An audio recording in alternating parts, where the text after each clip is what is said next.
Good morning. Good morning, Senate. The time for convening having arrived, the Senate will come to order, please. At this time, I will ask all unauthorized persons to exit the chamber. All unauthorized persons, please exit the chamber.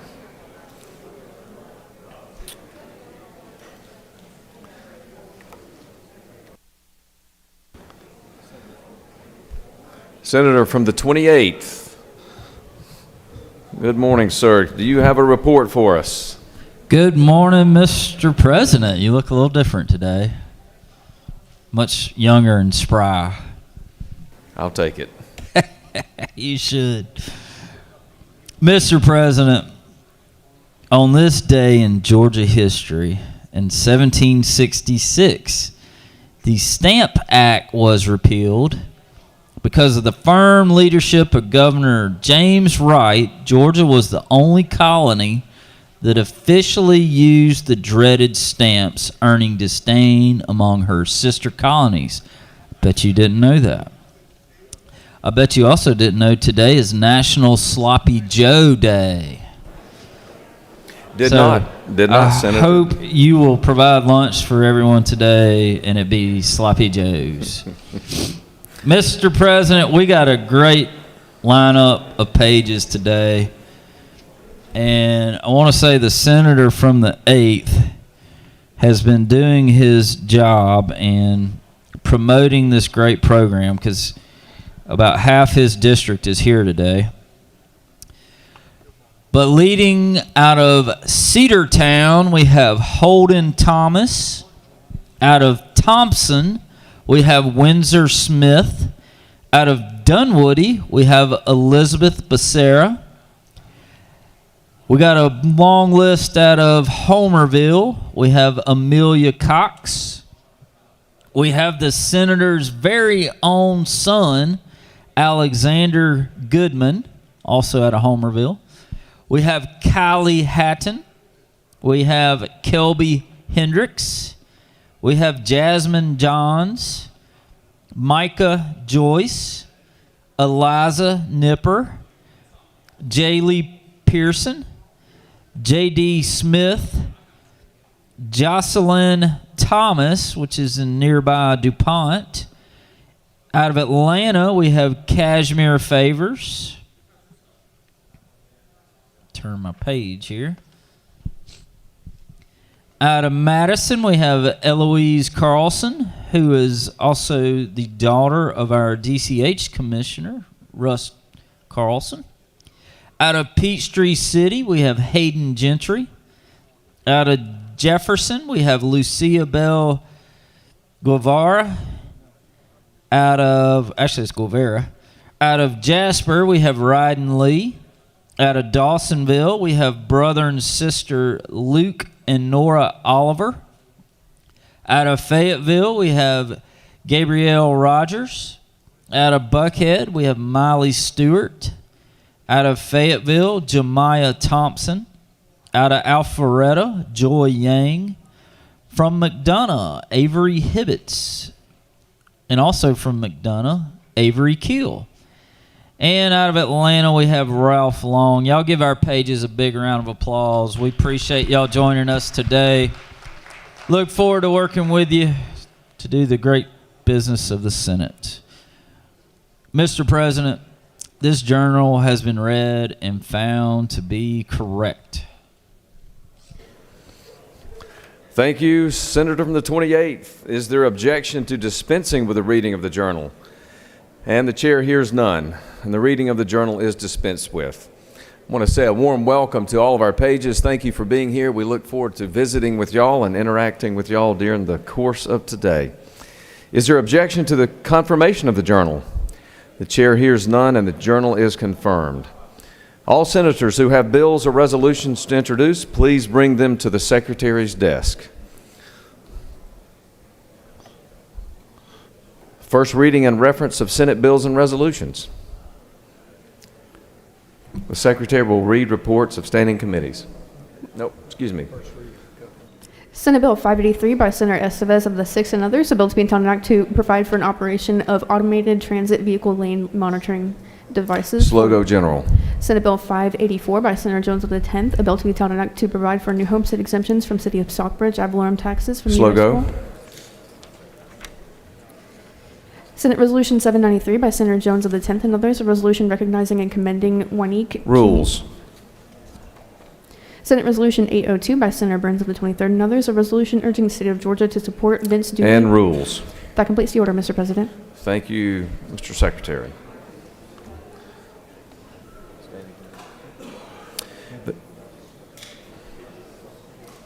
The Secretary will read reports of standing committees.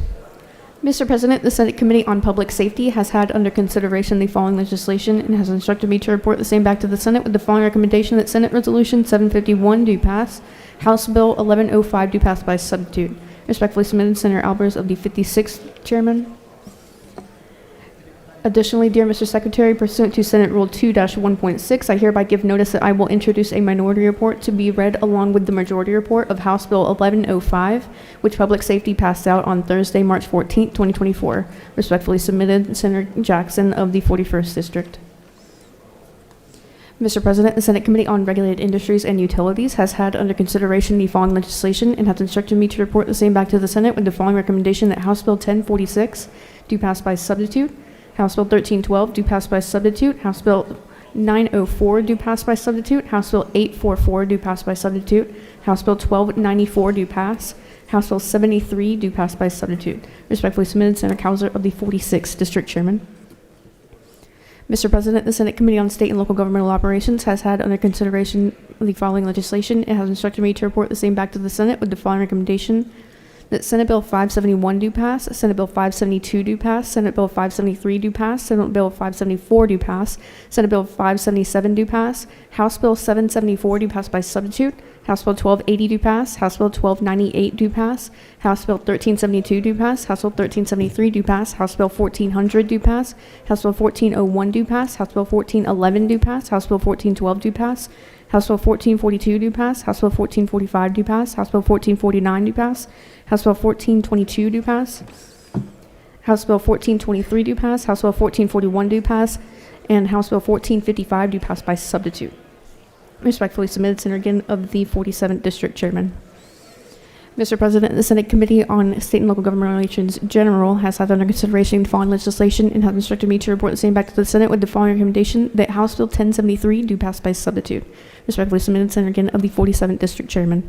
That completes the order, Mr. President.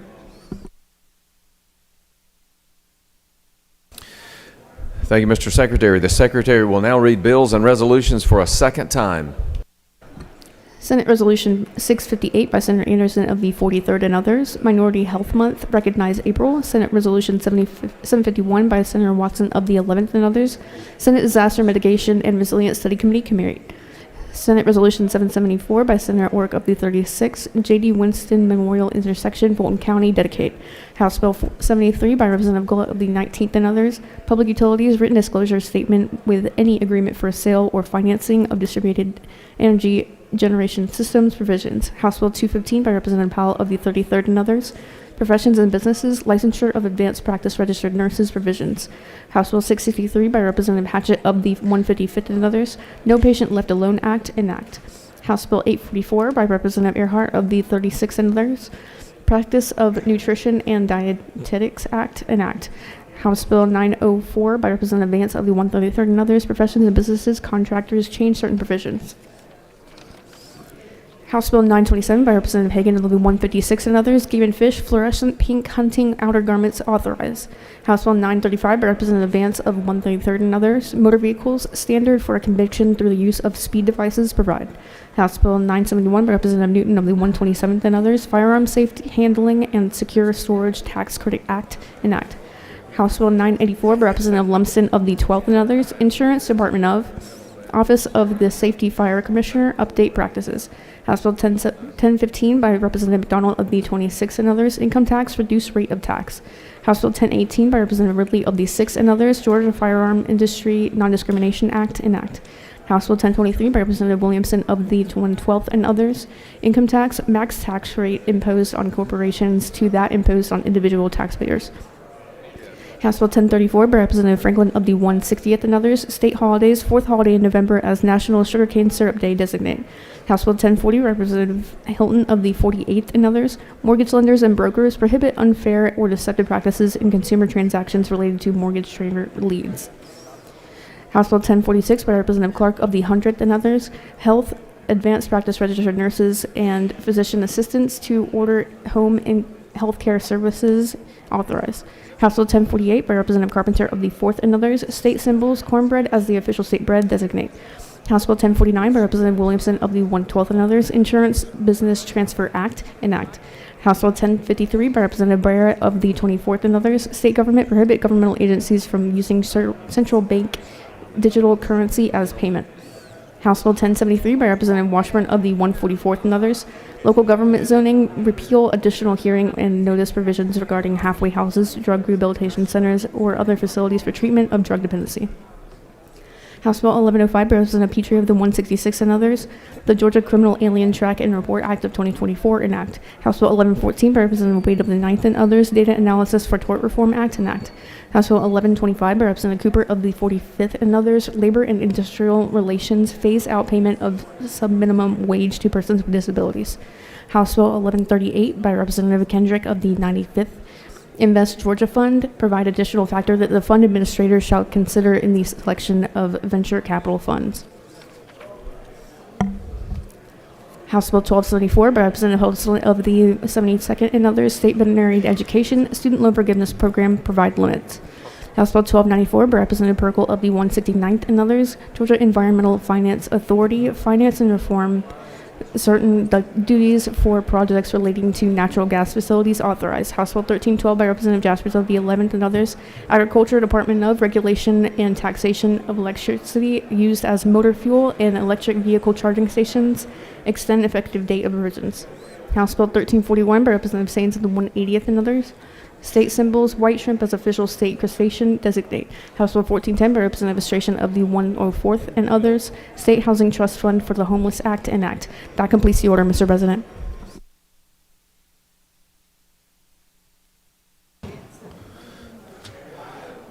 All right, it's now time for the morning roll call. Morning roll call. Are there any motions to excuse? Chair recognizes the senator from the 33rd. Thank you, Mr. President, and good morning, y'all.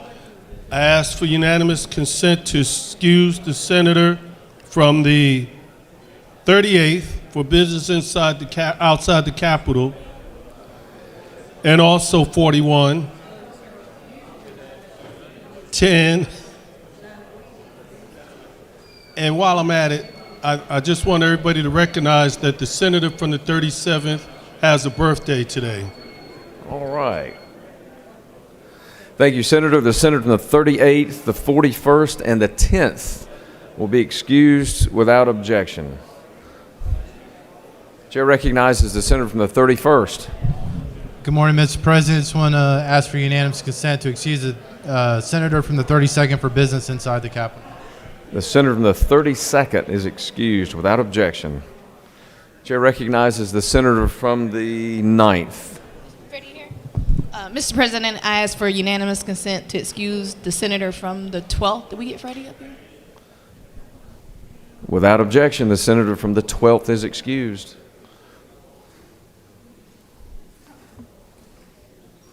Are there any other motions to excuse? All right. The chair hears none. The secretary will call the roll of senators. It is now time. Please signify your presence by voting the yay switch. Mr. Secretary, please unlock the machine. Excuse me, I'm sorry. Chair recognizes the senator from the 9th. I missed you, I'm sorry. Sorry, Mr. President, I had one more. Unanimous consent to excuse the senator from the second. Without objection, the senator from the 2nd is excused. Any other motions to excuse? Any others? All right, the secretary will call the roll of senators. Please signify your presence by voting the yay switch. The secretary will now unlock the machine. I'm sorry, senator from the, yes, 50th. Unanimous consent to excuse the senator from the 18th.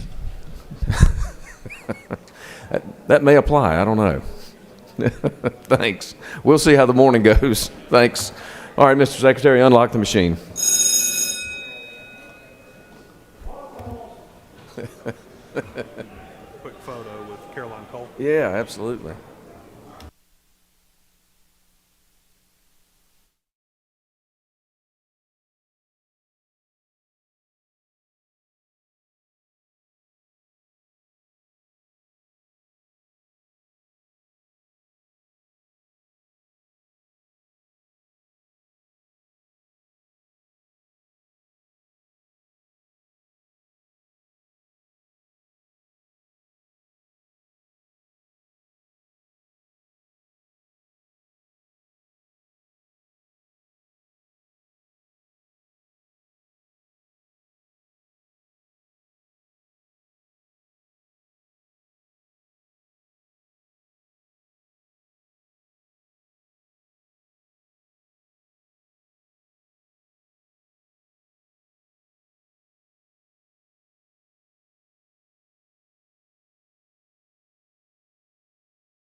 Her name on that invitation and give me immediate credibility. So thank you again for the opportunity to share. And Mr. President and members of the Senate, give me a few moments of your time. I'm going to share with you from Nehemiah, chapter 4. Earlier this year, Associated Press, they reported how a amputee athlete from Arizona set an official or unofficial world record running 102 marathons in 102 days, even running 2 more for good measure. So this lady was 46 years old, Jackie Hunt Broersma, 46 years old, and ran the 104 marathons despite losing her left leg to a rare cancer. And she did it running on a carbon fiber prosthesis. Most people rest after a marathon, and she did not do that. 104 marathons in 104 days. Reminds you of the character, the Forrest Gump character, who after running nonstop for more than 3 years, declared to his fathers, "I'm pretty tired. I think I'll go home now." You may feel like that right now at this moment.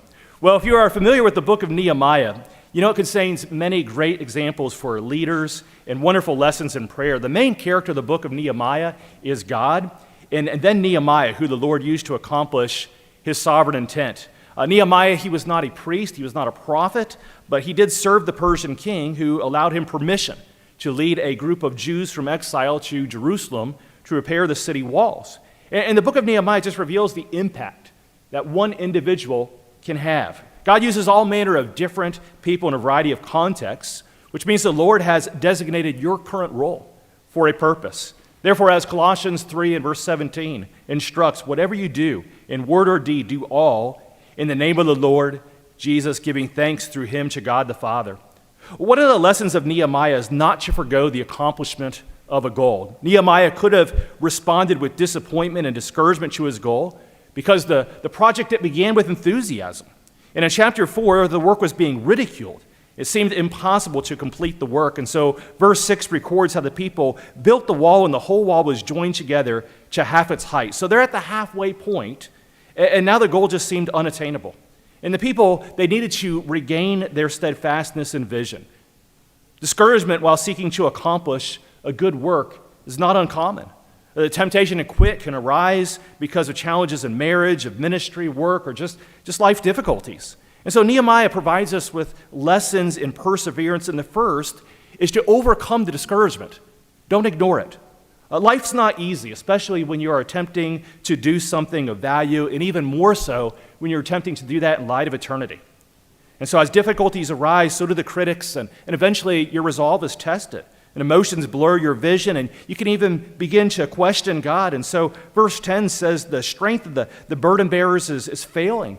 If there's much rubbish, so much to do, in other words, so much to accomplish, and the response was, we just feel like we're unable to do that.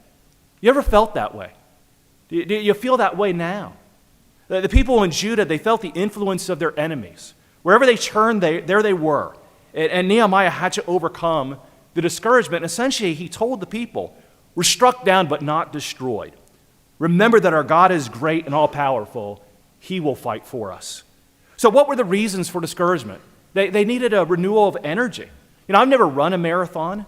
I do exercise regularly at a happy medium between jogging and running, and I have several inclines in my exercise routine. Some are very steep, and those especially can be challenging. Your muscles are fatigued, they're strained, the cardio is intense, and I just want to say enough, no more.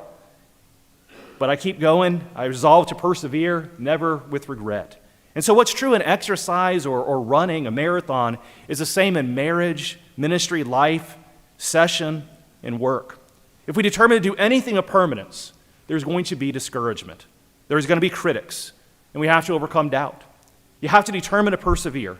And the first obstacle is going to be fatigue. According to verse 10 of chapter 4, the people's strength, it was failing. They began with a lot of energy. At the halfway point, though, they're saying the work is it's too much and the task was too difficult. And even in chapter 2, Nehemiah, he surveyed the work to be done, and it was a bad situation. The people worked diligently, but their energy was expended. So remember when you're feeling overwhelmed. Fatigue may be the reason. And what do? You need to refocus, rest, because exhaustion, it can be an enemy. Serving the Lord it can be tiring. It's rewarding, but sometimes it can be tiring. And so you can just read about that in Paul's words at the end of 2 Corinthians chapter 11. But understand, leaving a legacy, that's what we all want to do, right? Leave a legacy. That requires diligent, focused work. So rest and refocus so you're able to do well when the burden is either manageable or intense, and when our bodies are exhausted, recognize it's going to affect our ability to think accurately, to be resolved in mind or will. And so remember then the words that Jesus said to his disciples in Mark's gospel. Come away by yourselves to a secluded place and rest a while. Let us do that at this moment with a word of prayer. Lord God, when experiencing difficulty and reproach, help your people, help our senators to respond as Nehemiah did when he said a great work is being accomplished, and we cannot be distracted or allow ourselves to become discouraged. The Apostle Paul said he would boast in his weakness because your grace is sufficient. So for our senators, I pray for each of them to know the surpassing greatness of your power. Grant them times of rest and refocus as needed to fulfill their responsibilities in this session well. In the name of the Lord Jesus Christ, I do pray. Amen. Thank you.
Let me have your attention. We're now going to have the introduction of the Doctor of the Day, and it's my pleasure to recognize the distinguished senator from the 49th to introduce the Doctor of the Day that she has brought for us. Senator? Thank you, Mr. President. Today I have Dr. Catherine West. Dr. West received her Bachelor of Arts in Neuroscience from Dartmouth College. She then completed a Master's in Science at Georgetown University before attending Emory University School of Medicine, where she graduated summa cum laude. She completed her emergency medicine residency at Carolinas Medical Center, serving as chief resident in her final year. After residency, she joined the faculty at Carolinas Medical Center for 3 years before moving back to Georgia in 2019 to serve as the Associate Program Director of the Emergency Medicine Residency at Northeast Georgia Medical Center. Dr. West enjoys taking care of members of her community and feels honored to be able to serve a diverse patient population every day.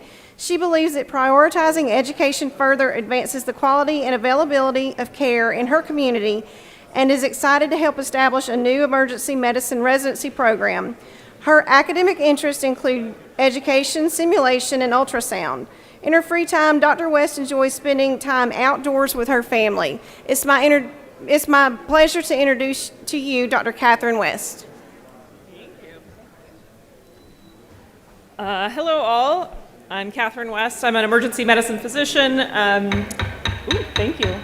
I'm happy to be here today. I'm very grateful for everything that you guys do. I think the past few years have taught me that the emergency department is not a silo, that we can't operate alone, and we need the help of our community to be able to, guarantee access to health care for our community. So I appreciate you guys working with us and all that you do for our community. Thanks.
We've got our young men from Harlem High School here, state champion baseball team this year, and they've got a coach, been doing this for 44 years, is that right, Coach?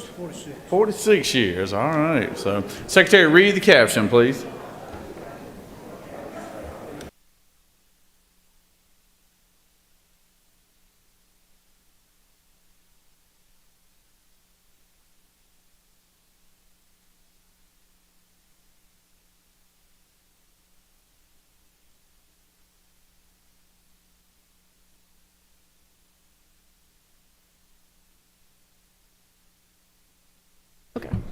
Senate Resolution 540 by Senator Anderson of the 24th and others. A resolution congratulating the Harlem High School Bulldogs baseball team for winning the 2023 GHSA Class AAA State Baseball Championship and for other purposes. Whereas the Harlem High School Bulldogs baseball team has established and maintained a proud tradition of excellence with equal emphasis on character and academics. Now therefore be it resolved by the Senate that the members of this body congratulate the Harlem High School Bulldogs baseball team for winning the 2023 GHSA Class AAA State Baseball Championship and extend best wishes for their continued success. Additionally, Senate Resolution 541 by Senator Anderson of the 24th. Is there objection to the adoption of resolution? Chair hears none, and the resolution is adopted. Recognize the senator from the 24th to speak to the resolution.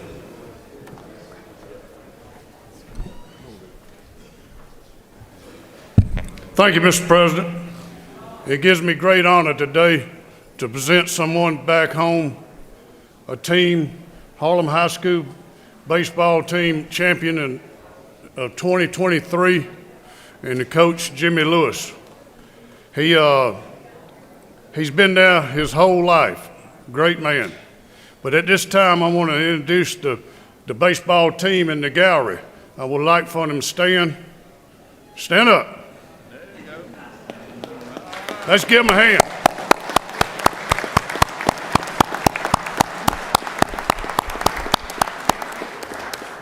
Go Dogs. But at this time, I'm going to ask the head coach, Jimmy Lewis, to come say a word or two and let him recognize who he has with him today. Thank you, Lee. Appreciate it, Senator Anderson. We have the baseball team, and I have my assistant coaches who are the brains of the whole outfit. I have Chris Waters behind me. I have Rusty James up in the gallery. I have Hunter McBride in the gallery. Lonnie Morris was unable to be here, but these guys do all the work. My job is to kind of keep the bus between the ditches, but their job is to coach the team, and they do a great job. I have 3 seniors from last year. I have Emery Burnett, raise your hand, Landon Lewis, and Braden Prince. They were 3 last year on the 2023 state championship team. The kids were a great bunch to coach. They did a great job, good team attitude, and worked real hard. This team I have with me today was on the team last year. This year right now, they're 16-0, and they're playing pretty good. So as long as we keep working and have a good attitude, we'll keep doing well. But I appreciate it. It's a great honor that Senator Anderson has bestowed upon us. We thank y'all. I got 2 things to say. We are Harlem. Go Dogs.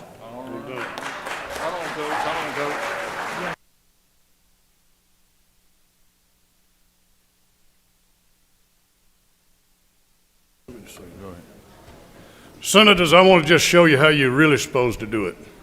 So don't come up here with a little cheap folder anymore. Hey, we're going to read that. The senator from the 24th, he, as we said here, Coach has been doing this for 46 years, and he's got his whole family over here to the right, and he wanted to make this a special presentation. So, Secretary, read the other caption we have for today. Senate Resolution 541 by Senator Anderson of the 24th and others, a resolution recognizing and commending Jimmy Lewis and for other purposes. Whereas over his exemplary 45-year-long tenure, he has won 860 games, including 6 state titles and 17 region championships, the 3rd most victories in GHSA history. And whereas this distinguished gentleman has given inspiration to many through his high ideals, morals, and deep concern for his fellow citizens. Now therefore be it resolved by the Senate that the members of this body recognize and commend Jimmy Lewis for his many years of dedicated, effective, and efficient service to the youth of this state, as well as extend best wishes for continued success. That completes the order, Mr. President. Is there objection to the adoption of the resolution? Chair hears none, and the resolution is adopted. Senator? Dear Senators, this is a very special moment for me because I have a dear friend behind me that's been in our community the whole time I've been in the community. We grew up together, and this gentleman behind me has touched so many young men's lives over the years.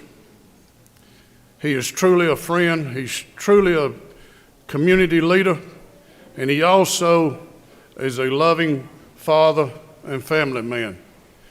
Just this Sunday, he was an usher at his church. And we have a dear friend in the gallery that was ushering with him. And he said, Coach Lewis looked over to Mike Grimes and said, you know I've touched a lot of young men's lives in my life. But he said, I worry sometimes I took so much time away from my own family. But today, y'all, I surprised him with his family that's right over here in the corner. He had no clue that his family was going to be here. But I'd love for y'all to give them a hand, a clapping hand.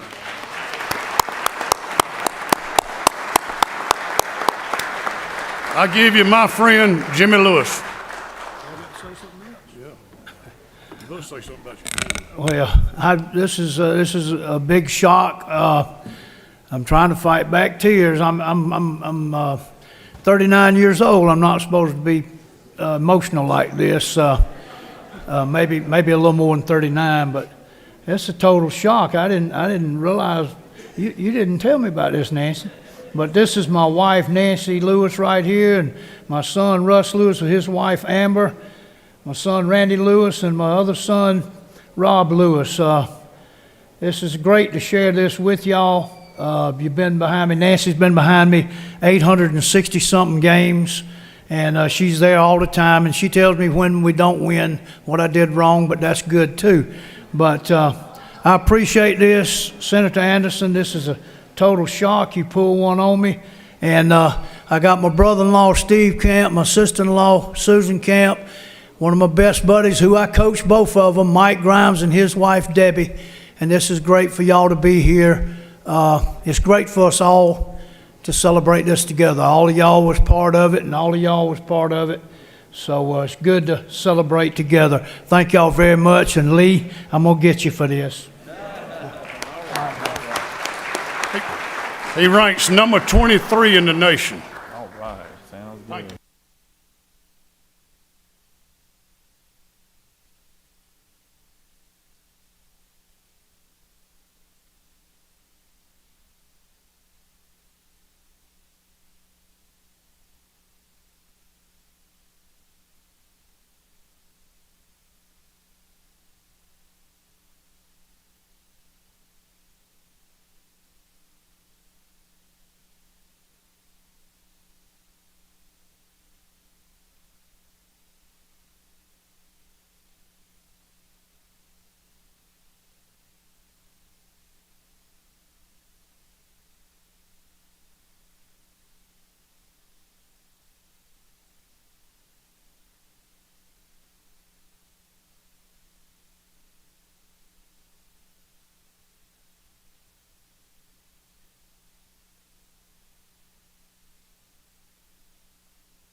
All right, we've got a good gentleman back here. Continue with the theme of coaches here today. So, Secretary, read the caption, please. Senate Resolution 674 by Senator Jones of the 10th and others, a resolution recognizing and honoring the legacy and history of the 1955 Cannon Street YMCA All-Stars and for other purposes. Whereas in the summer of 1955, the state of South Carolina boasted 62 chartered Little League programs, and whereas the Cannon Street YMCA Little League stood as the first and only African-American Little League in South Carolina, officially sanctioned by Little League Baseball Incorporated. Now therefore be it resolved by the Senate that the members of this body recognize and honor the legacy of the 1955 Cannon Street YMCA All-Stars and their importance to the cultural landscape of the state of South Carolina. That completes the order, Mr. President. All right, is there objection to the resolution? Hearing none, the resolution is adopted. Recognize Senator from the 10th. Speak to the resolution. Senator. Thank you, Mr. President. And I am very excited today to have with me 4 of the original members of the 1955 Cannon All-Star team from South Carolina. It's a Little League team, and there's a story here that really needs to be told. And I understand from these distinguished gentlemen back here that there's some members up in the balcony that's here to represent the Cannon Street All-Stars as well. If you will, please stand.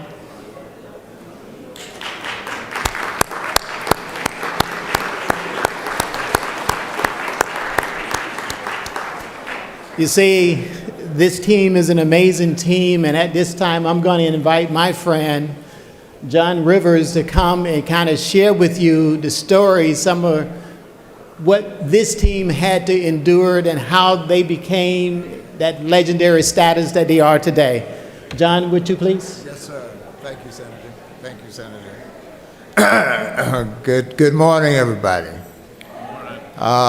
We appreciate this opportunity to be honored, and it's very special for us.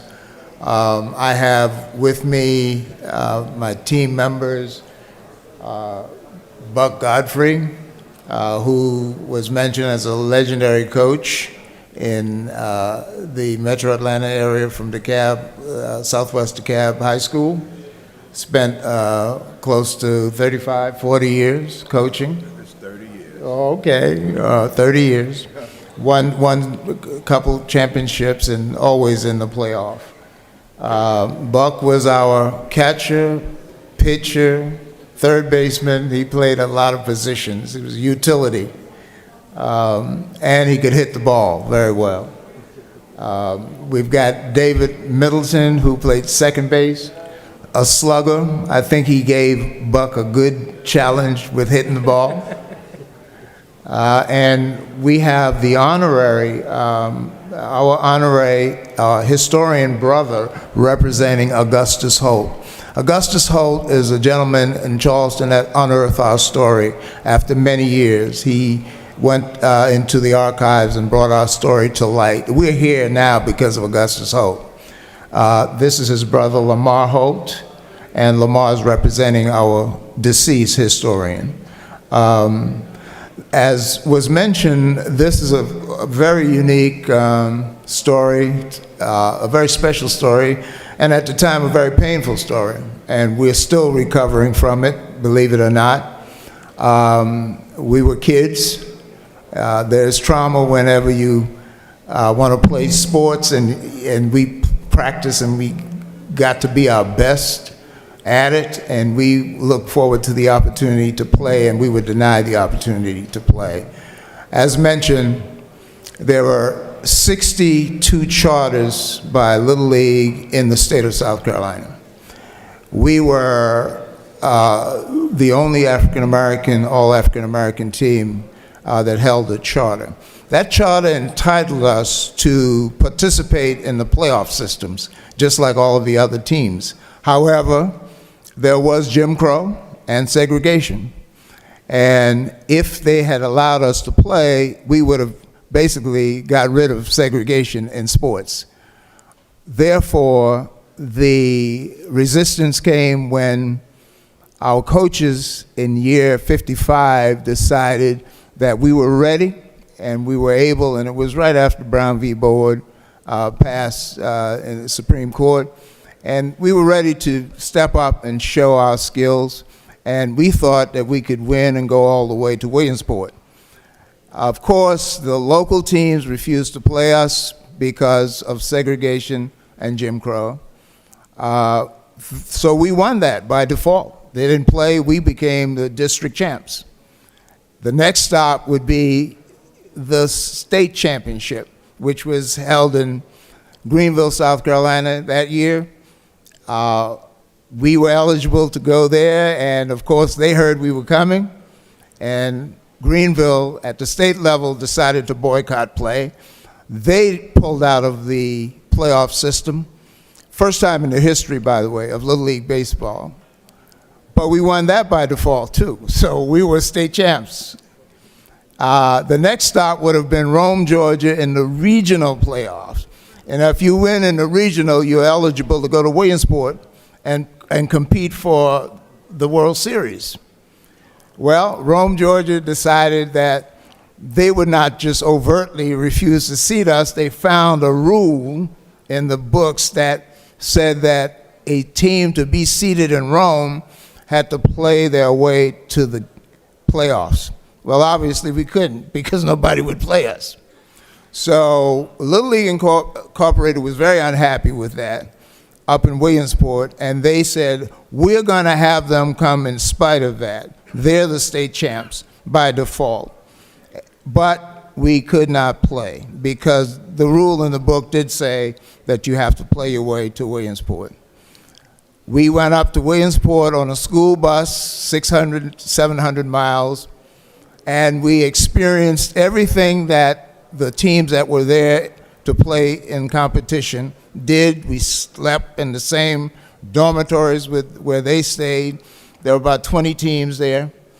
And we were treated like celebrities, but we didn't care. We wanted to play. All that stuff meant nothing. We just wanted to play ball. The only thing that happened that gave us some semblance of touching the ball and throwing it, on championship day, they allowed us to take the field and warm up.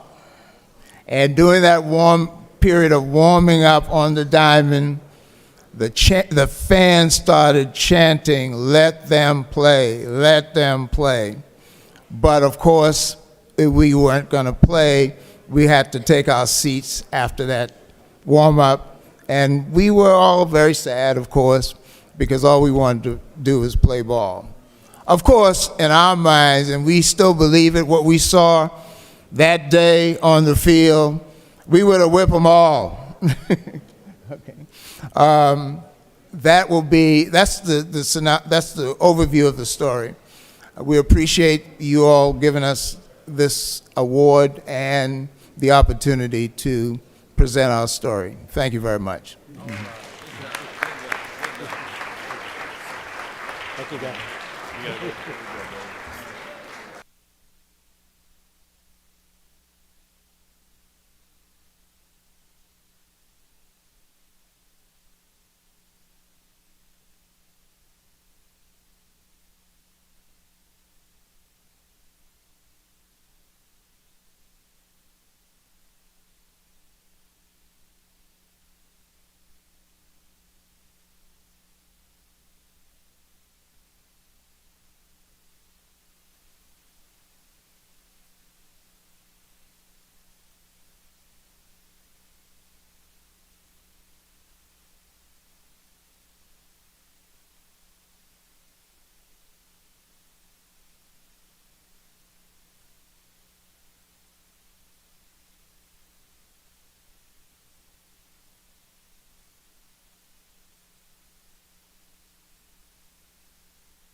We've got a group of young ladies here, our reigning volleyball champions from North Cobb here, so North Cobb High School. Secretary, read the caption, please. Senate Resolution 758 by Senator Settler of the 37th. A resolution recognizing and commending the North Cobb High School Lady Warriors volleyball team for winning the 2023 Class 7A GHSA State Championship and for other purposes. Whereas through perseverance, countless hours of practice, and unyielding determination, the North Cobb High School Lady Warriors volleyball team earned the top ranking with their victory at the 2023 Class 7A GHSA State Championship. And whereas the superlative team has completed another triumphant season of competition by posting an outstanding record of 42 wins and only 9 losses. Now therefore be it resolved by the Senate that the members of this body recognize and commend the North Cobb High School Lady Warriors volleyball team for winning the 2023 Class 7A GHSA State Championship. That completes the order, Mr. President. Is there objection to the adoption of resolution? Chair hears none, and the resolution is adopted. Recognize the senator from the 37th to introduce our special guest. Thank you, Mr. President. Ladies and gentlemen of the Senate, it's a pleasure today to present to you the 7A state volleyball champions from North Cobb High School. I will tell you, when I've seen my kids play volleyball, as a volleyball dad for a while, I fancied myself as quite a volleyball player myself until you see these ladies play. And they could completely spike on me and do whatever they wanted. It's to the level of play we see in our schools is really impressive. And it's an honor to represent the community of Ackworth, Kennesaw, and North Cobb High School. North Cobb has been known over the years, reputedly, to be a football school. It's been named as one of the elite football schools in the state, but I can tell you unequivocally, after having won the state championship in 2014 and again in 2023, North Cobb High School is a ladies' volleyball school. And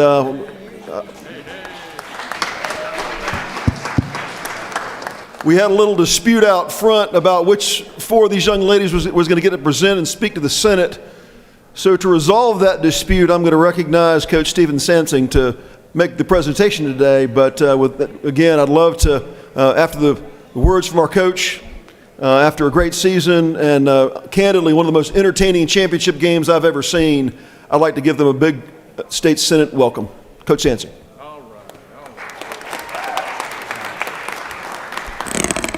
All right, thank you all for having us. I'd like to have the rest of our volleyball team stand up and be recognized. The whole team's here today.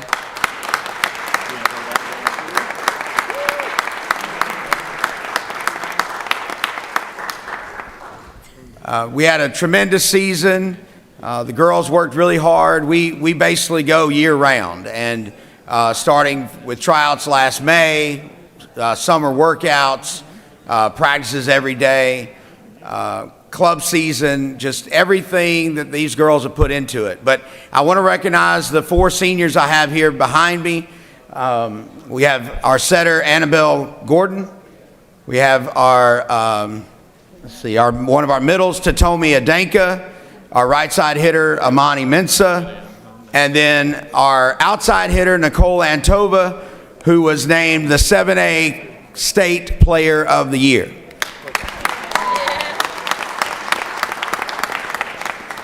I also want to recognize our other all-state players that are in the balcony. Sarah Boyle, outside hitter, stand up. Okay. Olivia Boyle, our setter, right side, also both juniors, all-state. Karis Sanabria, our all-state middle. And then our sophomore libero, Hannah Nicholson. So all five were named All-State this season. And so we just are really proud of them. We defeated Walton in the state championship in a 4-set battle. We had lost to them in the region championship, and so we got revenge on them. And we were able to basically just close the deal on that state championship by beating Walton in the final. So it was really exciting, and we were just really grateful to do that. Thank you again for having us here today. We're very honored. Thank you, Senator Seltzer, and thank you, everybody else. Appreciate it.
Secretary, read the caption. Senate Resolution 611 by Senator Robertson of the 29th and others, a resolution recognizing and commending the Georgia Department of Audits and Accounts upon its 100th anniversary and for other purposes. Whereas the Georgia Department of Audits and Accounts was created by an act of the Georgia General Assembly on December 6, 1923, to ensure the protection and proper use of stores, equipment, and property of the state through annual financial audits of every department, institution, agency, commission, bureau, and officer of the state. Now therefore be it resolved by the Senate that the centennial anniversary of the Department of Audits and Accounts is hereby recognized, and the department is honored for a century of invaluable service, dedication, and commitment to the principles of accountability, transparency, and fiscal responsibility. That completes the order, Mr. President. Is there objection to the adoption of the resolution? Chair hears none. The resolution is adopted. Recognize the senator from the 29th to speak to the measure. Colleagues, I've sat in my seat for 6 years, and this is the very first time I've done a special presentation.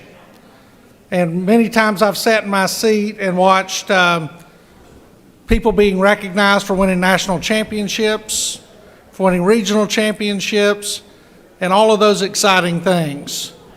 But what excites me is good government. And when I became chair of the retirement committee in my second term, I found out where the heavy lifting comes from. Myself and the senator from the 20th found this invaluable resource in audits and accounts. It doesn't sound exciting, but I promise you that every taxpayer in the state of Georgia depends on us to do the good job, and we could not do the job without this incredible group of men and women. And now I would like to ask Greg Griffin if he would stand up and introduce us, or if he'd step up and introduce us to his great team. Mr. Griffin.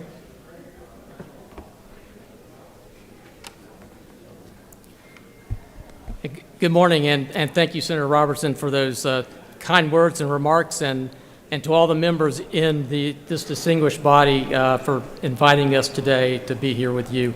We are truly grateful for your continued support over the years. And it is a privilege for me to accept this resolution on behalf of the Department of Audits as we celebrate our 100-year service anniversary. And today actually culminates our celebrations for the year, so thank you very much. This milestone is a testament to the hard work, the dedication, and the commitment of all the past and present employees in our department. And standing with me here today are a few of our senior members of the team who represent many of the individuals responsible who work hard every day for you to provide you with the requested information that you need and use during each and every session, either prior to or during the session, whether it be a performance audit, a special examination, a retirement or actuarial certification, or those fiscal notes. So with me today is Christina Turner, our Deputy State Auditor, Lisa Kiefer, our Director of Performance Audits, Carol Schwinney, Director of Special Projects, and Matt Taylor. And Matt is a Deputy Director, and he oversees and manages our internal fiscal note process. So again, we just want to thank you all for this special recognition and honor as we celebrate this milestone. We look forward to the future with a commitment to uphold the legacy of the department and to build upon that, and to ensure that we remain a trusted partner with you for many years to come. So thank you very much for today's honor and invite. Thank you.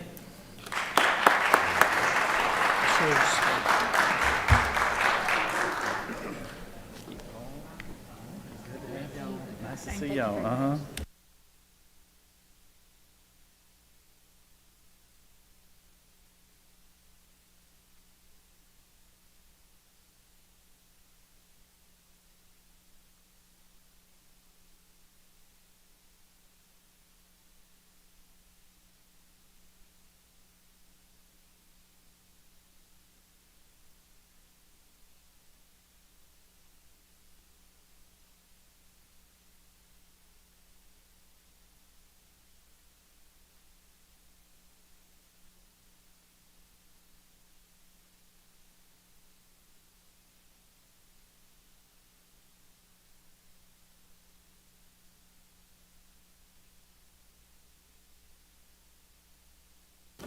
Are there any unanimous consents?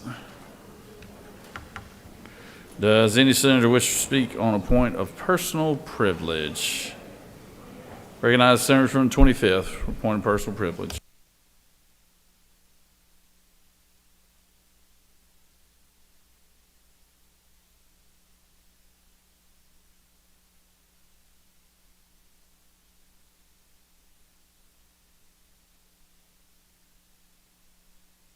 Mr. President, it gives me great pleasure to recognize the Georgia High School Association Student Athlete Advisory Council.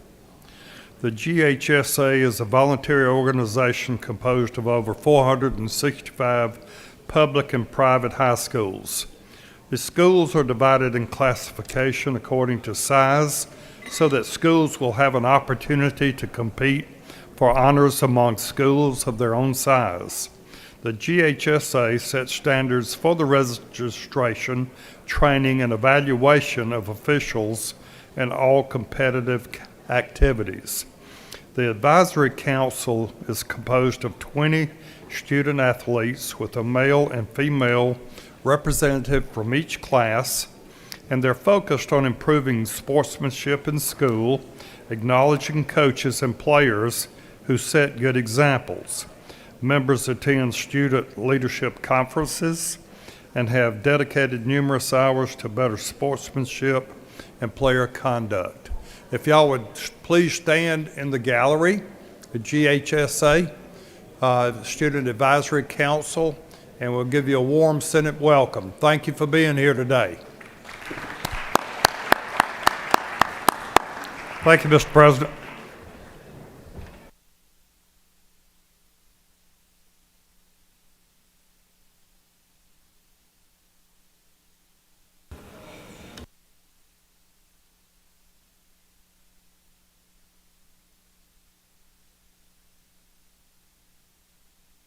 Recognize the senator from the 44th for a point of personal privilege.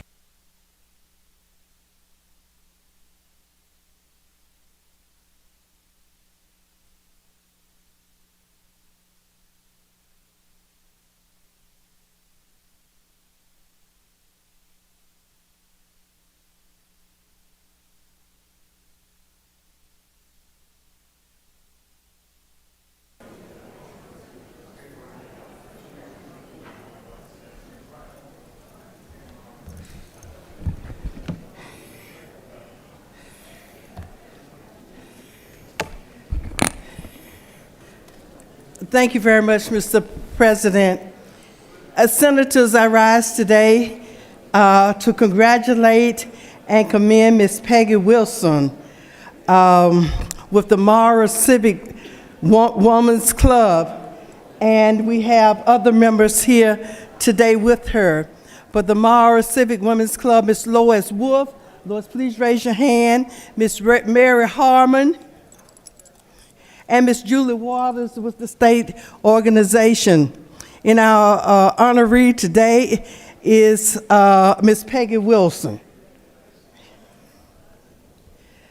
The General Federation of Women's Clubs, founded in 1890, is a federation of approximately 2,300 women's clubs in the United States, District of Columbia, and more than a dozen countries around the world that promote civic improvement through volunteer service, and is the oldest non-denominational, nonpartisan international service organization of volunteer women in the world. The GFWC honors one club woman from each GFWC region who was chosen by their individual club to compete at the state, region, and national levels with the Jenny Award for outstanding commitment to club, community, and family. The Mara Civic Women's Club selected Ms. Peggy Wilson, a member for 32 years, as their 2024 National Jenny Award nominee. Ms. Wilson was selected as the Georgia Jenny Award recipient in August 2023 and the Southern Region Jenny Award in October 23, and she will compete nationally during the 2024 annual convention in Chicago in July. Ms. Wilson is a retired teacher of 37 years with the Clayton County Public Schools, and she's a member of the Mara First Baptist Church.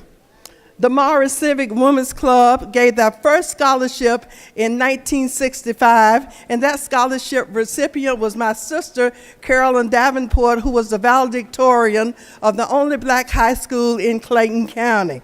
So we are certainly delighted with the Mara Civic League. They have done so much in our community, and we appreciate you. We know you're going to win when you go nationally in Chicago, but this Senate body wanted to say congratulations for your achievements so far, and thank you for all that you have done in the past for the children of Clayton County. Let's hear from Ms. Peggy Wilson.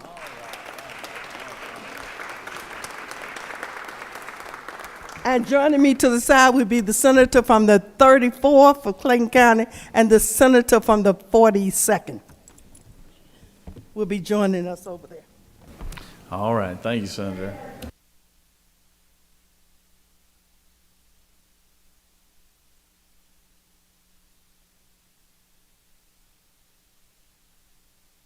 Recognize the senator from the 32nd for a point of personal privilege.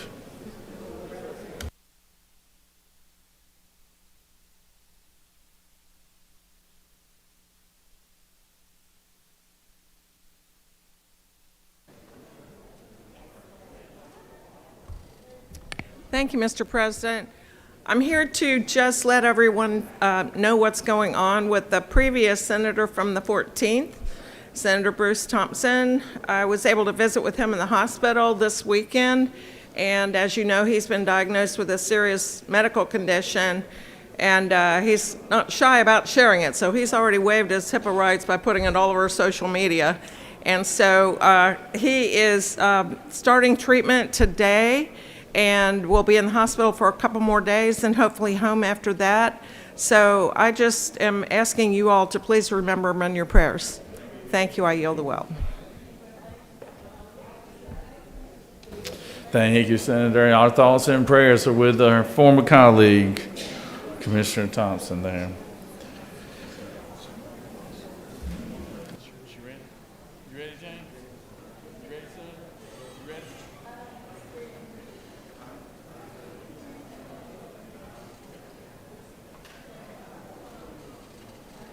You ready? Huh? Recognize the senator from the 35th from the point of personal privilege.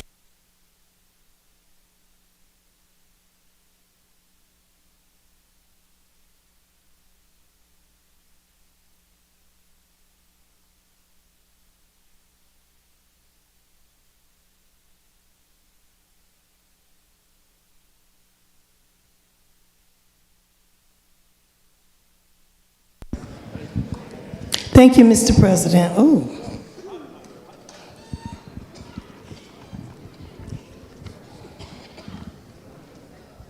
Will Senator from the 10th and the Senator from the 33rd, who also is sponsoring this great moment, come up here right now?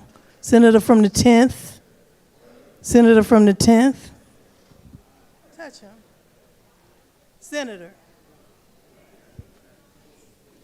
And from the 33rd. Ladies and gentlemen, colleagues, thank you for allowing us to come here in our state capitol today. We gather here to celebrate International Diaspora Day for 2024. As many of you know, we have been celebrating this for many years now. It's a profound impact of the African diaspora on the global stage, with over 170 million people of African descent spread across the world. We represent a rich tapestry of cultures, traditions, and histories that intertwine with communities. I wanted one of them to hold it. I don't see him. Anyway, excuse me. it is impossible to overlook the legacy, painful legacy, of the transatlantic slave trade, which forcibly dispersed millions of Africans throughout the Americas. You hold that, please. The Caribbean and Latin America.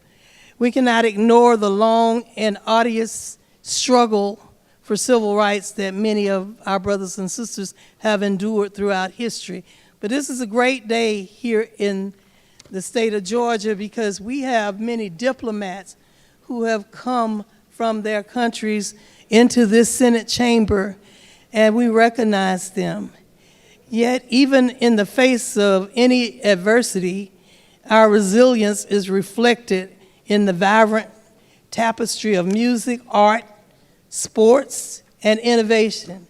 And you know that Africa has the greatest resources and the most precious resources in the whole world.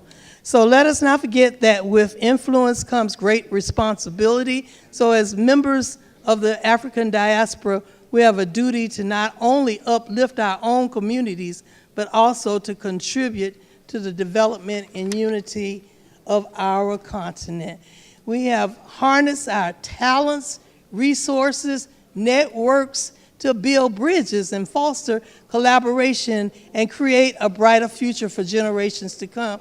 And that's why we're celebrating today. And I am so honored that we have with us the Ambassador of Nigeria, Dr. Amina Smaila. We have, yes, you can clap. We have the Ambassador of Mozambique, and that's Ambassador Alfred Nuvanga. We have our India Consulate Representative, Ms. Mimi Kumar. Yes. We have Dr. Olawati Sumaya and Bishop Sumaya. They're here. They're here. And she's my doctor, y'all, so if I don't walk next year when you see me, we have to go find her. And Keen Oba Shala Akavisnisi. The king, where's the king? He's up there, okay. And also Princess Betty Hody, our real princess here. We have Victor Adeniya Shilpaid. I'm messing up these names, I'm sorry. Amelia Okubi and Queen Ozebo. And the list goes on. We have many of the people who have come to Diaspora Day. Please stand in the gallery. And we have at least 50 or more on the house side as we speak. And we have a resolution, a couple of resolutions, but I'll just mention the one for today, as well as one for Dr. Amina Amara Smalia. Where are you?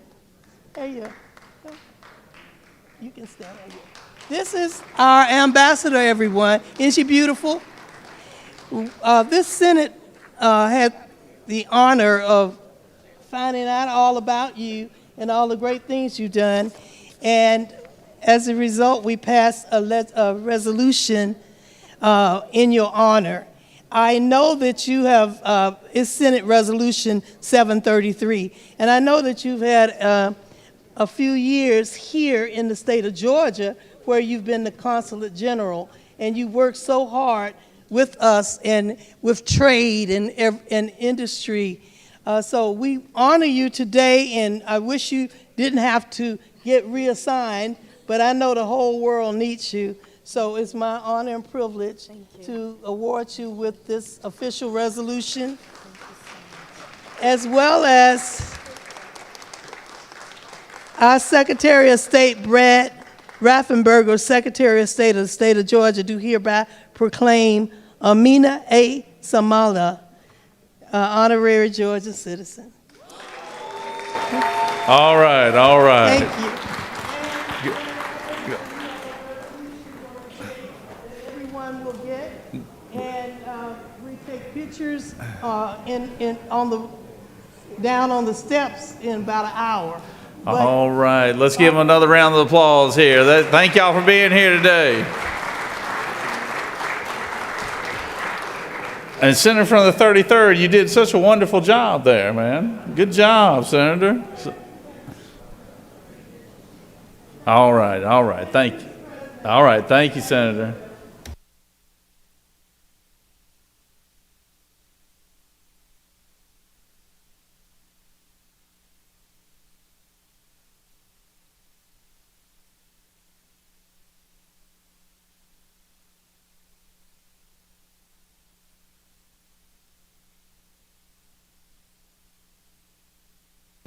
Recognize the Senator from the 49th for appointed personal privilege.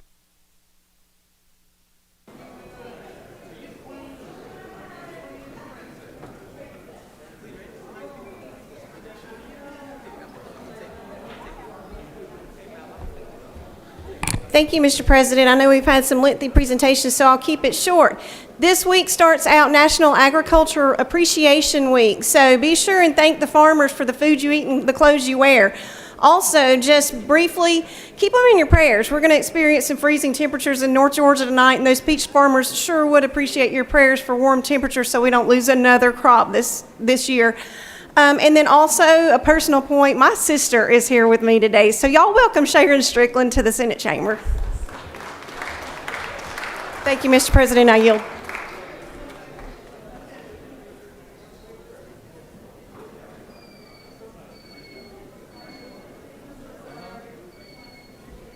Recognize the Senator from the 41st for appointed personal privilege.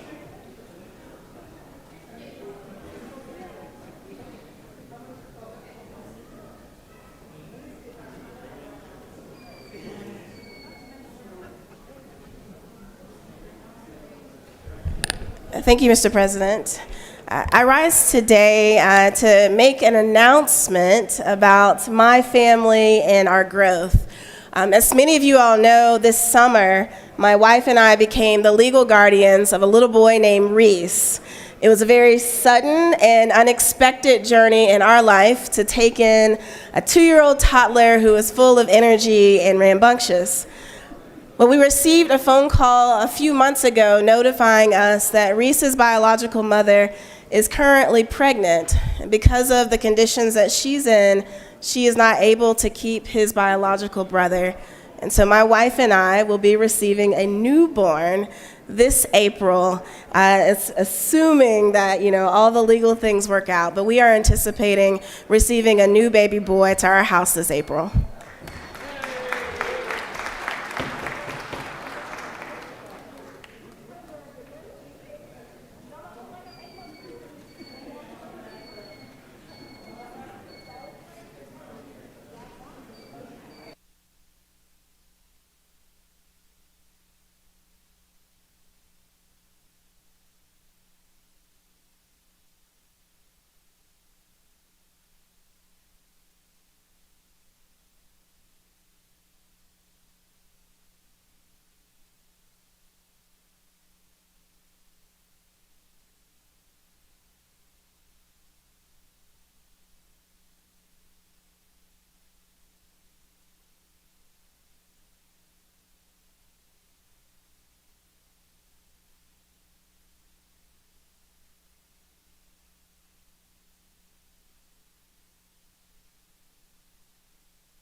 Recognize the Pro Tem for appointed personal privilege.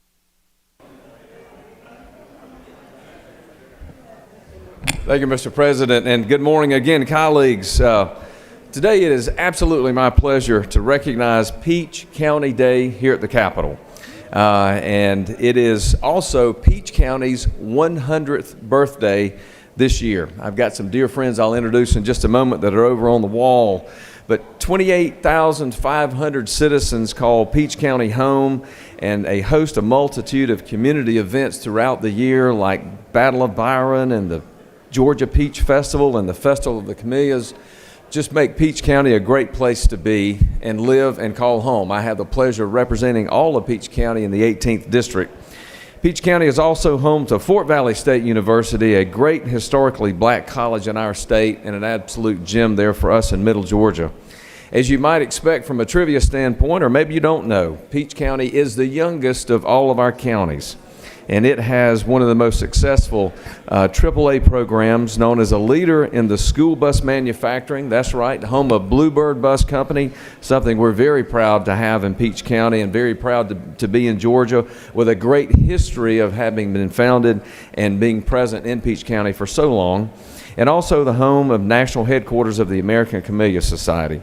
On the wall, some dear friends over there, Chairman Martin Mosley, who serves as chair of the County Commission, Commissioner Roy Lewis, Commissioner Wade Yoder, excuse me, I've got my names backed up there, Wade, forgive me, Commissioner Shanita Howell, County Administrator April Hodges, my good friend and law partner James Banner is over there, who now serves as a fairly recently appointment to the county attorney position and doing a great job for Peach County.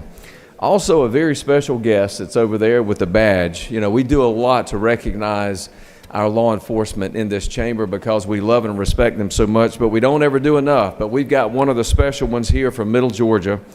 Sheriff Terry Deese is retiring after serving as sheriff of Peach County for over 20 years, and he has been in law enforcement, y'all, for 41 years, all of which has been in Peach County. Colleagues, please give Sheriff Deese a big round of applause for his distinguished public service and law enforcement in Georgia and Peach County.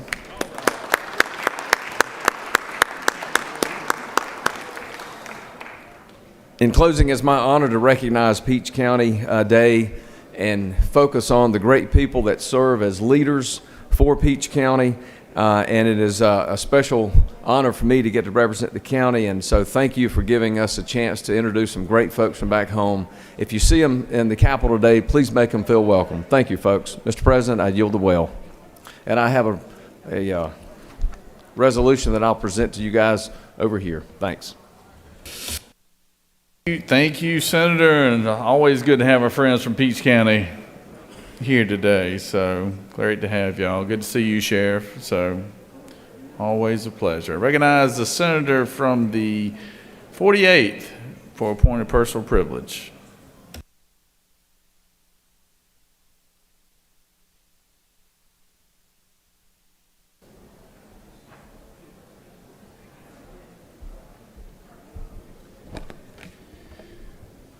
Thank you, Mr. President. Colleagues, I get a unique opportunity today to introduce a friend, a mayor, a lobbyist, and the first time he has been on the Senate floor in nearly 2 decades. We are here to honor the mayor, dear friend, and a couple of great city council members from the city of Sugar Hill, which is celebrating its 85th birthday. If y'all would please join me in congratulating the city of Sugar Hill on turning 85 years old. Couple of fun facts about the city of Sugar Hill. It was an agriculture-based community called Oarsville in the 1830s, right there bordering along the Chattahoochee River. It became known for gold mining and illegal moonshine. So, Senator from the 8th, I believe that you'll take great interest in that. It is now the 4th largest city out of 16 in Gwinnett, with a population of nearly 28,000 people. And it's first community below Buford Dam, just south of Lake Lanier. It's a great place to live, work, play, and pray. And we just are so thankful for all that they do for our county, for Gwinnett County. And please join me in, again, thanking them for all that they do. Senator, Mr. President, I yield the well.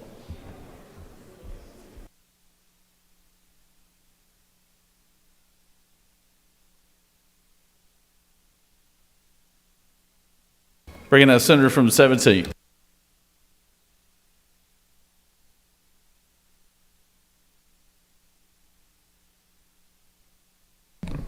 Thank you, Mr. President. Members of the Senate, I want to take a second and honor someone we lost late on Friday down in Henry County.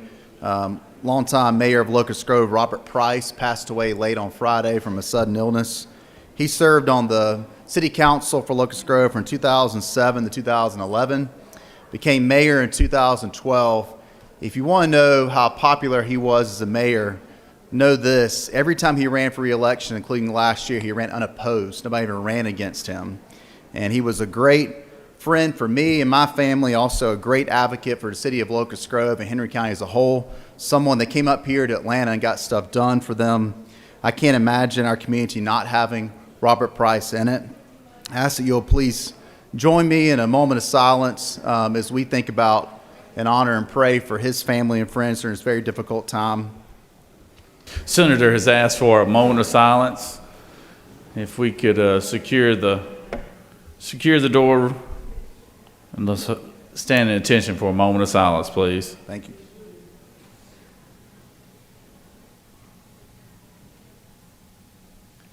Thank you, Mr. President. Thank you, Senator. Robert was a good man. He was one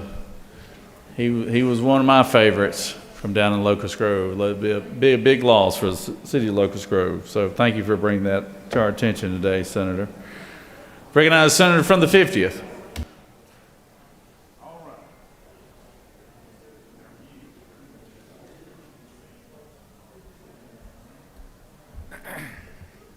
Thank you, Mr. President.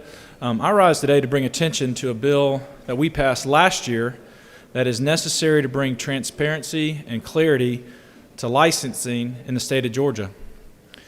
To underscore its importance, I've got a story about a citizen of Georgia named Candace. Candace is ready to apply for her funeral director license and has a record of conviction.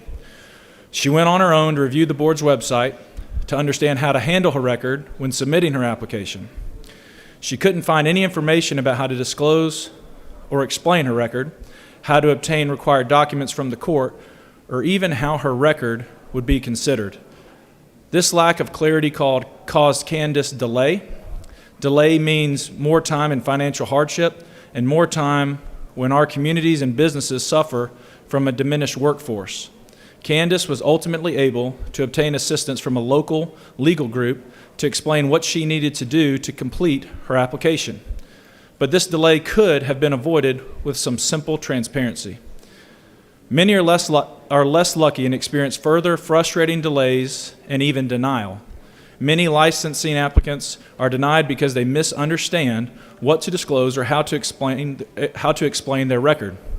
Senate Bill 157 would bring transparency and clarity to the process so that Georgians know exactly what to disclose and how to disclose it.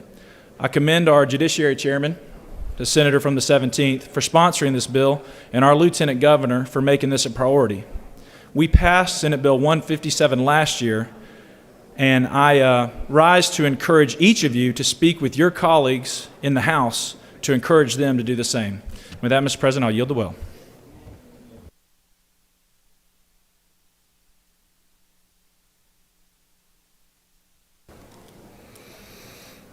Does any other senator wish to speak on a point of personal privilege? Recognize Senator from the...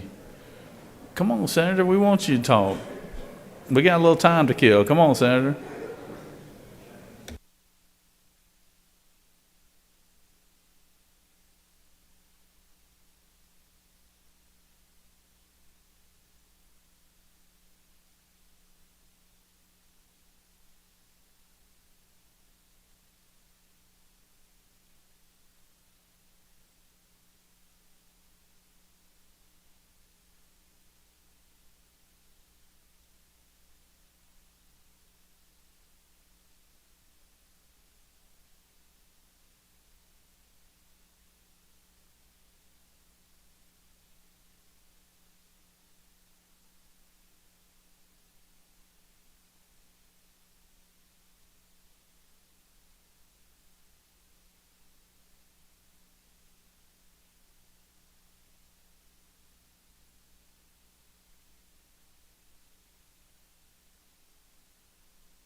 You have before you a consent calendar of privileged resolutions.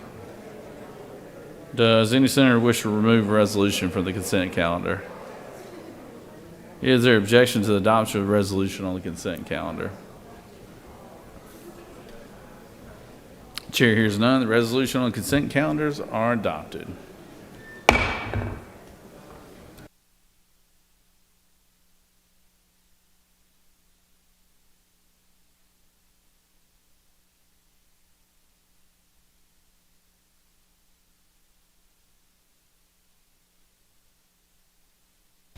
Recognize the senator from the 28th.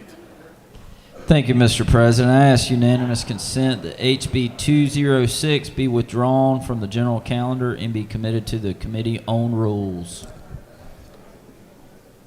Secretary, read the caption.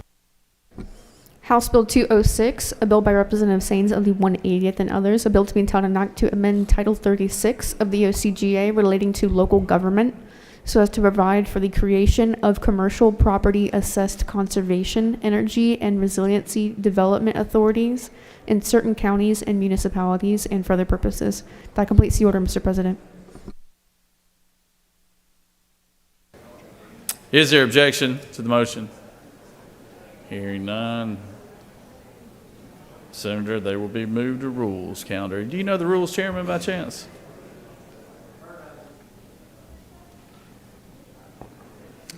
Recognize the senator from the 45th.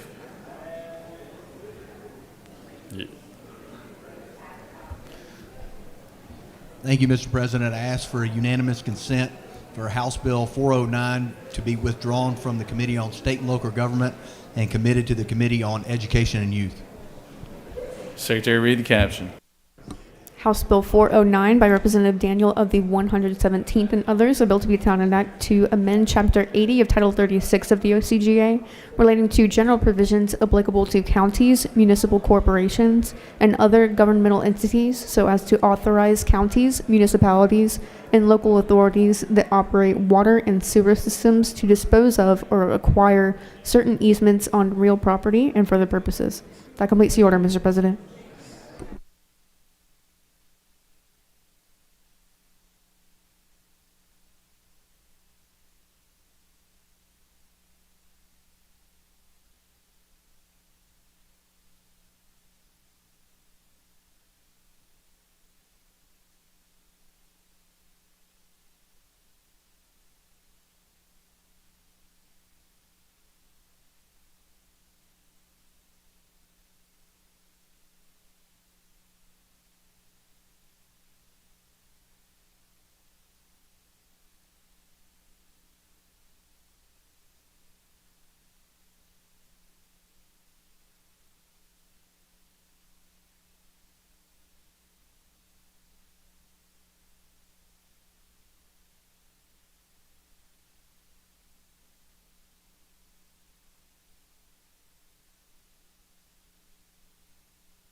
Is there objection? Hearing none. Senator, you getting that put in your committee? Think you'll be able to get it out of your committee, Senator? Recognize the senator from the 56. Mr. President, I'd ask unanimous consent that House Bill 348 be withdrawn from the Committee on Rules and be committed to the Committee on Public Safety.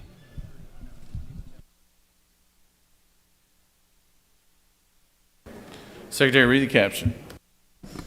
House Bill 348 by Representative Collins of the 71st and others, a bill to be entitled an act to amend Chapter 14 of Title 40 of the OCGA relating to use of speed detection devices and red light cameras, so as to provide for standards for signs warning of the use of automated traffic enforcement safety devices, to revise a definition, to provide standards for warning signs, to provide for times when a school zone speed limit may be enforced, and for other purposes. That completes the order, Mr. President.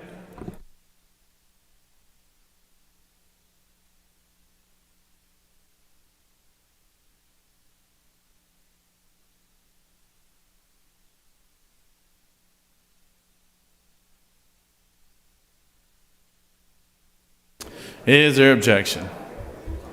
Hearing none.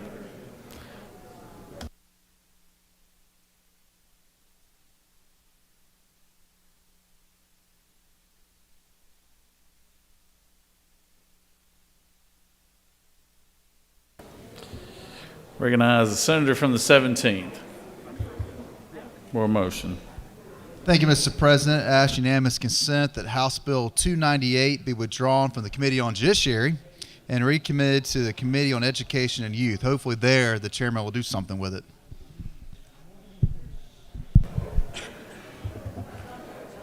Excuse me, Secretary, read the caption. House Bill 298 by Representative Daniel of the 117th and others, a bill to be entitled an act to amend Article 1 of Chapter 12 of Title 15 of the OCGA relating to general provisions regarding juries, so as to provide for an exemption or deferment from jury service for natural or adoptive parents of children under 6 months of age and for other purposes. That completes the order, Mr. President.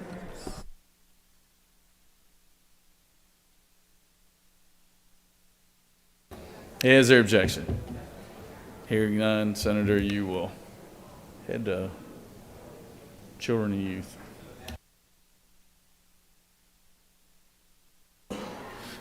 Senator from the 31st.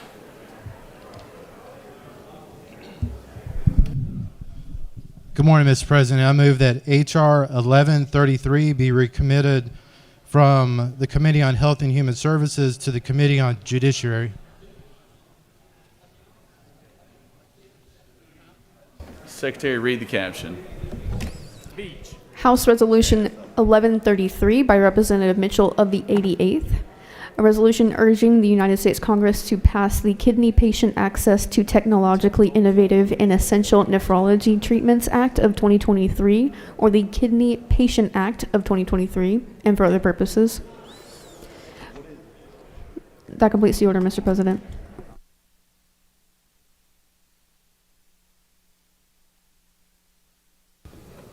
Is there objection? Hearing none, it's been moved.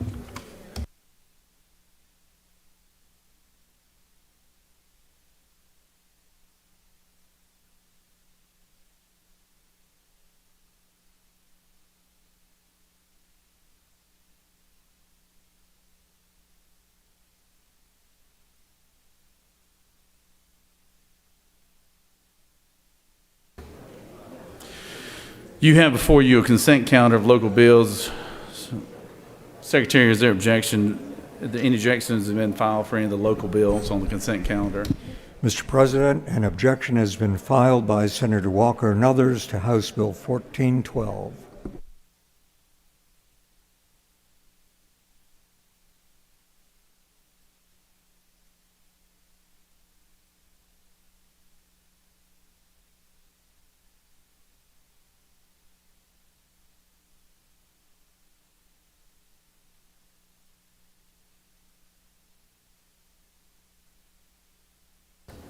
All right, 1412 been removed from the consent calendar. We'll take it up at another time. Is there objection to agreeing to the report of the Committee on State and Local Governmental Operations, which is favorable to the passage of the bills on the local consent calendar? Chair hears none. The report of the committee is agreed to. Questions on the passage of the bill on the local consent calendar? All those in favor vote yea, opposed nay. Secretary will unlock the machine.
On the passage, the yeas are 54, the nays are 0. This bill on the local consent calendar, having received the requisite constitutional majority, is therefore passed.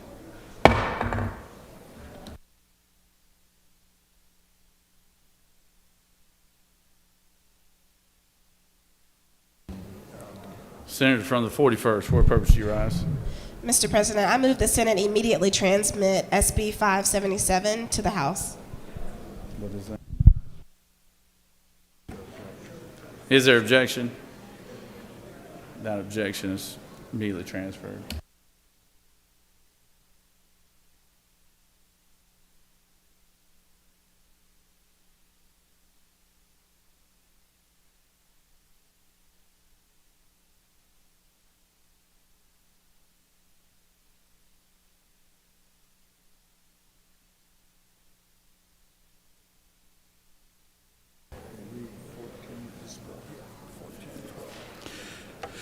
All right, we're moving on to a local contested calendar. There was objection. The Secretary will read the caption.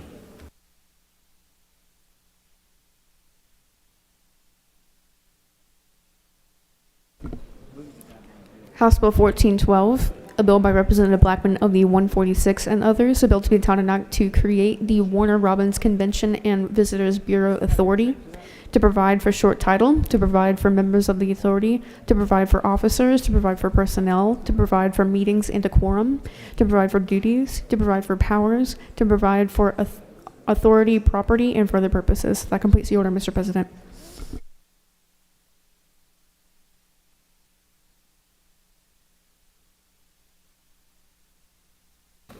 Recognize the Senator from the 20th. Mr. President, I move that House Bill 1412 be recommitted to the Committee on State and Local Government Operations.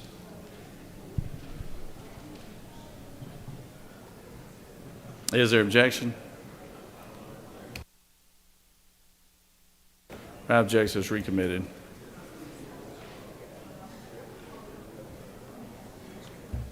You want to let Kennedy?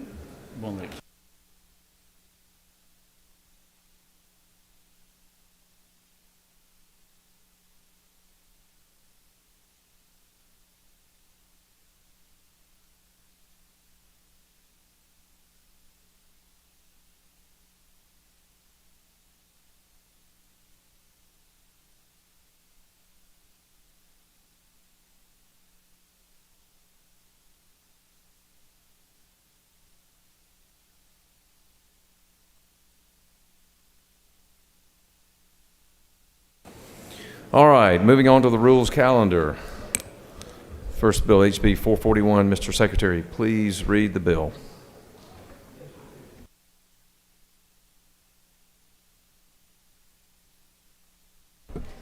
House Bill 441, a bill by Representative Dempsey of the 13th and others, a bill to be enacted an act to amend Chapter 11 and Title 43 of the OCGA relating to dentists, dental hygienists, and dental assistants so as to authorize and regulate teledentistry in the state by licensed dentists pursuant to permits issued by the Georgia Board of Dentistry and for other purposes. The Senate Committee on Regulated Industries and Utilities recommends that this bill do pass. Respectfully submitted, Senator Cowsert of the 46th District Chairman. That completes the order, Mr. President. Thank you. The chair recognizes the senator from the 48th to speak to the bill.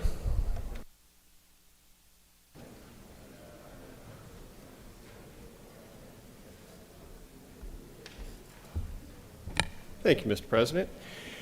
HB 441 is the teledentistry bill. This has been worked on for the past several years by the Dental Association. And what this does is it solidifies the ability for dental hygienists, not assistants, to be able to go into the home, generally assisted living facilities and Title I schools, to be able to do teeth cleanings and simple x-rays under the supervision of a licensed dentist. HB 441 authorizes and regulates the practice of teledentistry only by Georgia licensed oral health care team members via the Georgia Board of Dentistry to ensure that patient safety remains the top priority while maintaining a continuous standard of care and sustaining the Georgia licensed dentist as the leader of the oral health care team.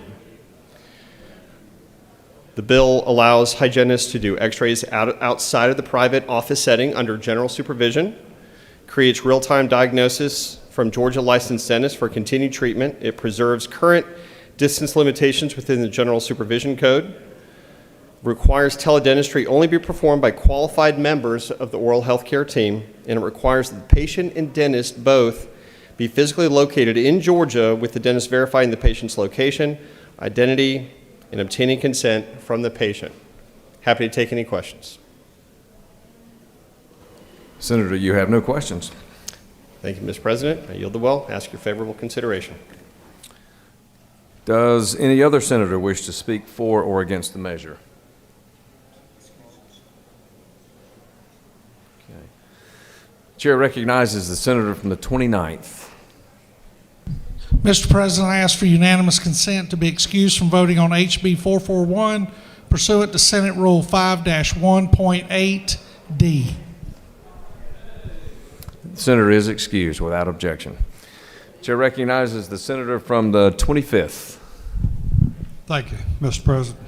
I ask that the senator from the 24th be excused for business in the Capitol. The senator from the 24th is excused without objection. Does any other senator wish to speak for or against the measure? Are there any other preliminary motions we need to deal with? The chair hears none. Is there objection to the previous question being ordered? The chair hears none, and the previous question is ordered. Is there objection to agreeing to the report of the committee which is favorable to the passage of the bill? The chair hears none. The report of the committee is agreed to. Is there objection to the main question being ordered? The chair hears none, and the main question is ordered. The question is now on the passage of the bill.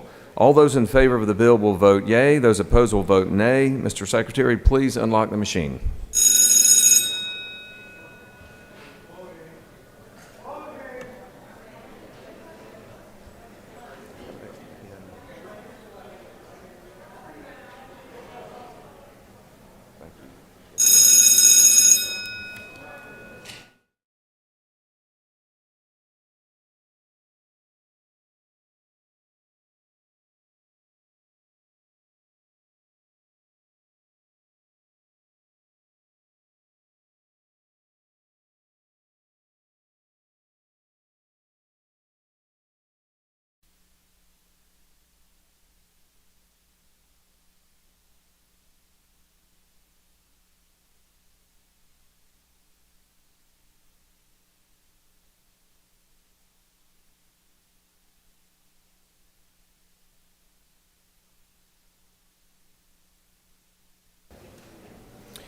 On the passage of the bill, the yeas are 52, the nays are 0.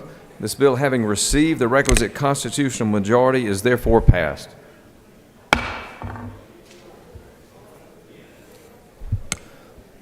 Moving on to HB 502. Mr. Secretary, please read the caption. House Bill 502, a bill by Representative Silcox of the 53rd and others, a bill to be entitled an act to amend Article 9 of Chapter 34 of Title 43 of the OCGA relating to Georgia Cosmetic Laser Services Act, so as to revise the definition, to revise a provision relating to requirements for applicants for assistant laser practitioner licenses, and for other purposes. The Senate Committee on Health and Human Services recommends that this bill do pass. Respectfully submitted, Senator Watson of the 1st District Chairman. That completes the order, Mr. President. The chair recognizes the senator from the 32nd to speak to HB 502.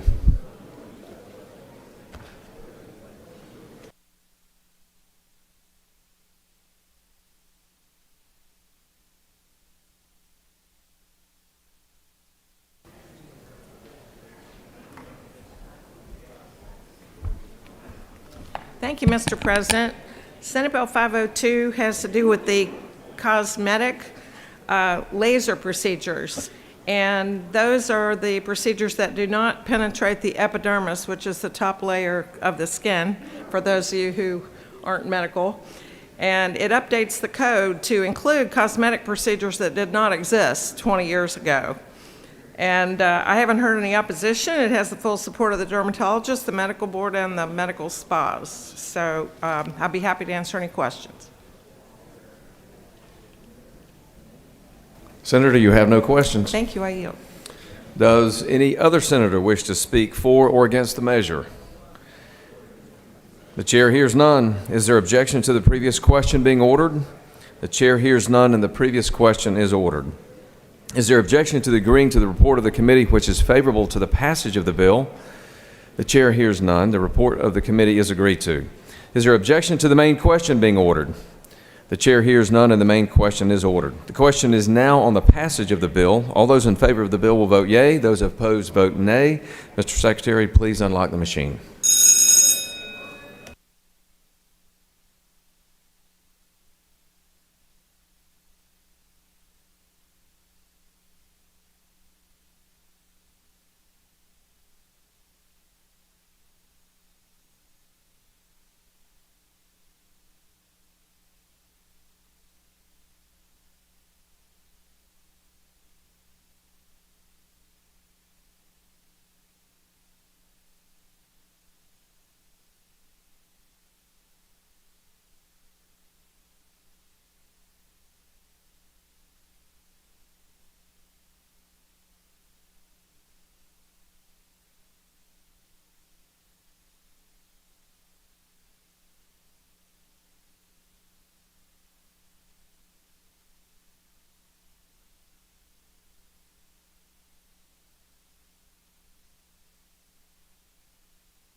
On the passage of the bill, the yeas are 52, the nays are 2. This bill, having received the requisite constitutional majority, is therefore passed.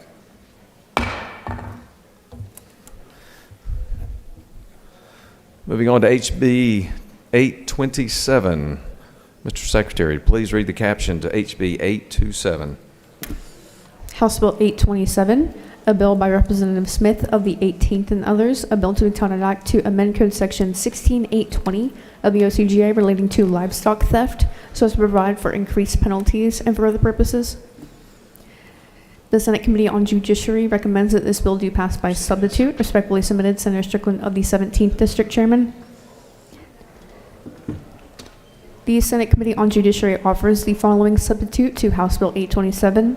A bill to be entitled an act to amend Title II of the OCGA relating to agriculture so as to authorize the Department of Agriculture to enforce certain criminal laws, to amend Article 2 of Chapter 7 of Title 16 of the OCGA relating to criminal trespass and damage to property, so as to provide for the offense of criminal trespass involving a wild animal and for other purposes. Additionally, Senator McLaurin of the 14th and others offer the following Amendment 1 to amend House Bill 827 by inserting after line 85, E, it shall be an affirmative defense to liability under this code section that the defendant intended to cause serious bodily harm or death to himself or herself, and renumbering accordingly. That completes the order, Mr. President. Thank you, Mr. Secretary. The chair recognizes the distinguished senator from the 8th with a distinguished page with him today.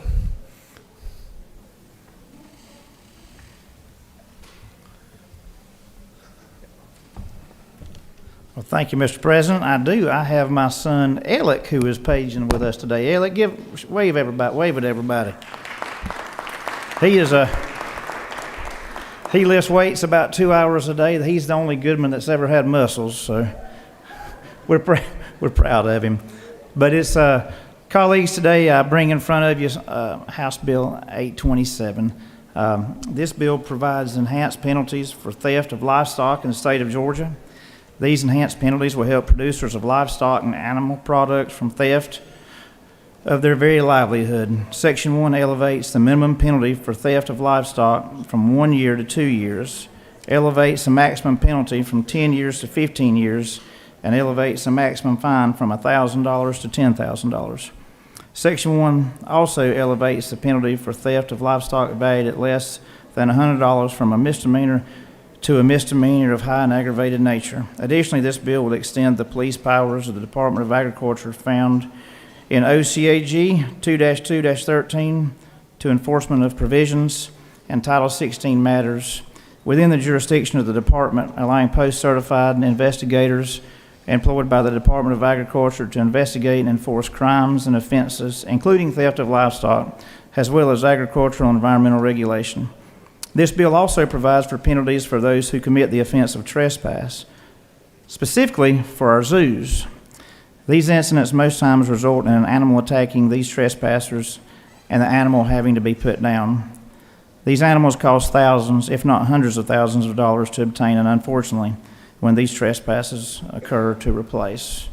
Mr. President, I'd be glad to yield for questions. If there's not any, I will yield the will. Senator, you have a few questions. The chair recognizes the senator from the 46th for a question.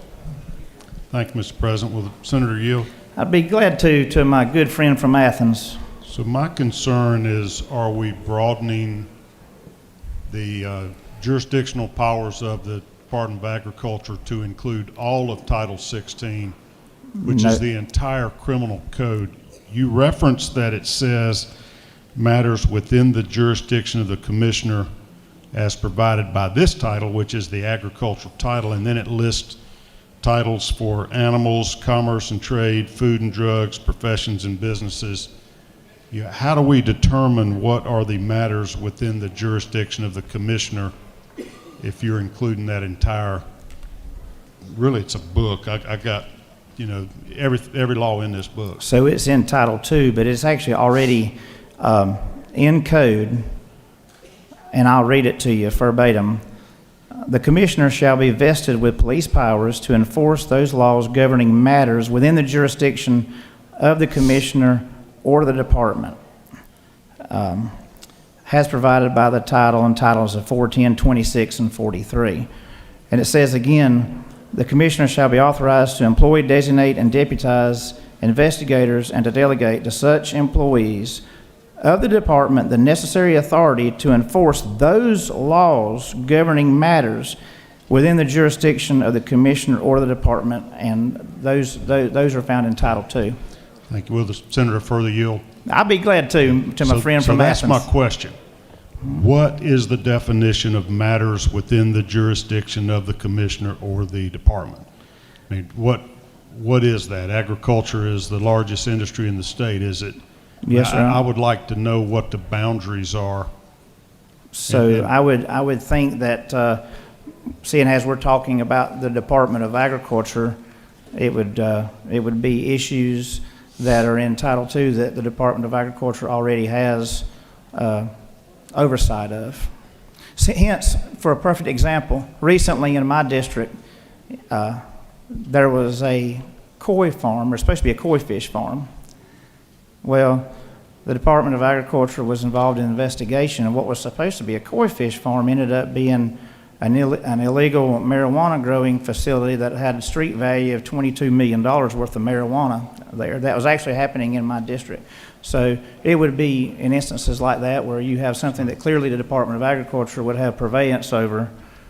I believe that's what matters of the Department of Agriculture means. Will you further yield then? So are you saying the Department of Agriculture now has police powers over any drug offenses or possession of illegal drugs? No, sir, that's not what I'm saying at all. And to be clear, Senator, if you look, what we're trying to do here with this law is we're giving the Department of Agriculture the same authority that every state agency has that has a law enforcement division, whether it's the Georgia World Congress Center, the Georgia Ports Authority, the Department of Insurance, or the Department of Revenue. It's just parity with what all the other agencies in the state of Georgia already have. But it is, the Department of Agriculture, their law enforcement officers do have to be post-certified. And so the ambiguity that exists a little bit in current law, if someone comes in there, so I don't think anybody in the General Assembly would want to say if they went into that, when they were investigating that koi fish farm, but they also found in the process of trying to do the investigation, they found out that there was a human trafficking ring. You wouldn't want those post-certified officers to violate their oath of office by not at least detaining those individuals that are involved in that crime. Okay. Thank you, Mr. Chairman. Mm-hmm. Thank you, Senator. Senator, do you have more questions? Okay, be glad to. Senator, this is a little odd, but the senator from the 8th's light is illuminated, and I'm wondering if maybe the page feels like the senator from the well needs a little help. I'm not sure. No, he waves off. All right, senator waves off. Chair recognizes the senator from the 31st. Senator, will you yield? I do, to my great friend from Dallas. Can you tell us the definition of what is ambiguity? What is that? Ambiguity? There you go. Yeah, that means, in South Georgia speak, that means we ain't sure. Thank you, Senator. Yes, sir. Chair recognizes the senator from the 28th. Thank you, Mr. President. Senator, do you yield? I do, to my great friend, the Rules Chairman. Senator, going back to a previous question, is it not true that the Department of Ag already has the ability and the authority to issue traffic citations? Traffic citations? Yes. That Speeding is true. tickets? Yes. And if you'll further yield, is it also not true that should the department pull over a vehicle for speeding and they happen to have a stolen calf in a trailer, they could not do anything with that calf? They would not have the authority to do anything with a stolen calf or issue an arrest in that case. And is it not true this bill is to help rectify that? Absolutely. You are correct, my friend. Chair recognizes the senator from the 56th. Thank you, Mr. President. Will the chairman yield? I'm proud to yield to my good friend, the Public Safety Chairman. Well, Chairman, would you actually yield for a series of questions? We can go through these pretty quick. Let me put my glasses on. All right. Isn't it true that agriculture is our largest and most important industry in the state of Georgia? The senator knows of what he speaks. Isn't it further true that it is one of the most precious and critical things that we all need to maintain our livelihoods? The senator is speaking directly to my heart. Isn't it true that everyone who we're talking about did mandate school, they're post-certified police officers who would have this authority? Yes. Isn't it true that the Secretary of State's office, the Attorney General's office, the Department of Insurance, the Department of Revenue, the World Congress Authority, the Georgia Public Safety Training Center, the Post Council, and the Ports Authority all have the exact same ability today? The senator knows of what he speaks. Yes, sir. Thank you for bringing this great bill. Thank you. Well, y'all, I think I've taken enough questions, but I will yield, Mr. President, if I need to. I mean, do we have more questions, Mr. President? No more, Senator. You have answered all the questions and done so deal. well. I know that. Wait a minute. You've got a late arriving question. The majority leader wishes to ask a question. The chair recognizes the distinguished senator from Dahlonega. Thank you, Mr. President. You take a question, Mr. Senator. I would love to take. Do you want the, Mr. Leader, do you want this Senator Goodman or that Senator Goodman? He probably knows the answer to my question, but we're going to ask you since you're the senator presenting the bill. There was some language in the WHIP report earlier today talking about cow tipping, and I was wondering if you could discuss that, but also I'm concerned that you're trying to prohibit snipe hunting in Georgia. Can you relate your bill to how this will affect snipe hunting? Senator wouldn't have it. Of course, I would never, I know nothing, of course, in my past of any cow tipping, so I couldn't speak to that, although I do know about snipe hunting. And, down in South Georgia in Jeff Davis County, we got Snipesville. That's a little community down there, and that is the capital of all snipe hunting in the state of Georgia. So, bill wouldn't affect snipe hunting. No changes. You have no further questions. There's an amendment that I'd ask you to vote no on. I don't think it's necessary. But also our friends, the aquarium and the Atlanta Zoo and other places are afraid that it would create a standard of defense that's not necessary for folks that are jumping in cages and that type of deal. So I'd ask you to vote no on that amendment, and I would ask your favorable consideration for the bill. And with that, Mr. President, I'll yield the will. The senator has yielded the well. You should have on your desk amendment number 1. Amendment number 1 to this, and Senator, would you like to be recognized? The chair recognizes the senator from the 14th to speak to his amendment.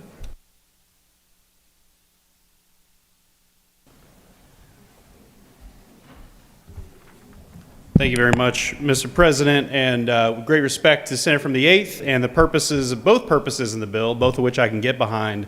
I just rise today to offer what I think is an important amendment at the intersection of mental health and criminal law. And with great respect to the Atlanta Zoo, a place a lot of people think I belong, and don't want to badmouth a place where I may end up living at some point in the future. What you've got is the Section 2 of the bill is a new set of crimes. If you jump into an enclosure where there's a wild animal, that's a misdemeanor. If you harass the animal and it suffers any injury of any kind, that's a felony. In principle, I can get behind that. What we know, however, and this is from documented cases worldwide, is that some people use this type of behavior as a way to attempt suicide. And with the level of mental health crisis and the attention that this building has paid to it in the state and the country generally, what I'm offering is an affirmative defense that would just be for somebody who can prove at trial that they intended to kill themselves or cause serious bodily injury to themselves. Now, I want to explain how high of a bar that is and why our friends in the hallway have concerns that I don't think are merited in this case. What we're talking about is a situation where somebody's suicidal, they jump in an enclosure, they're very likely to be injured while they're in the enclosure, and then under this bill, even with my amendment, they still get charged with a crime. So the prosecutor then has complete discretion in a normal criminal process. If they want to refer that person to mental health services, use the criminal charge as a hook for diversion, they can do that. Then the person's got to go through the whole criminal process and finally wind up at the trial. And at the trial, they will present their case where the defendant has the burden to prove that they are entitled to a defense in this case because they can prove that they intended to kill themselves or cause serious bodily harm. I can tell you with certainty, having worked with a handful of prosecutors, no prosecutor is going to just dismiss a case or let somebody off because somebody claims that they were suicidal. There's going to have to be evidence. You have to go to a doctor, you have to get evaluated, you have to have story probably from family and friends about this person's condition, and you've got to prove that at trial. So already, somebody in these circumstances is going through a lot of crap, a no good, very bad day. All the amendment would do is express the public policy of the state of Georgia that in our shift towards a more mental health friendly focus, that we recognize that in these very narrow cases, that an additional felony or misdemeanor conviction would not serve the interest of justice, make that person safer, make any of us safer. I reject the idea that this would create some sort of a suicide zone where people go to the zoo because they know they won't get charged. If you're trying to kill yourself, the last thing on your mind is whether you're getting probation, okay? So I'm thankful to my colleagues from across the aisle, a couple of which who have already signed on to the amendment, and any other favorable support is out there. But I just think that this is not, suicide by cop or a really dramatic set of criminal justice circumstances where we have to really worry about the effect this would have. I think that this is a great opportunity, really, for people in this body to express a commitment to a very self-aware mental health policy.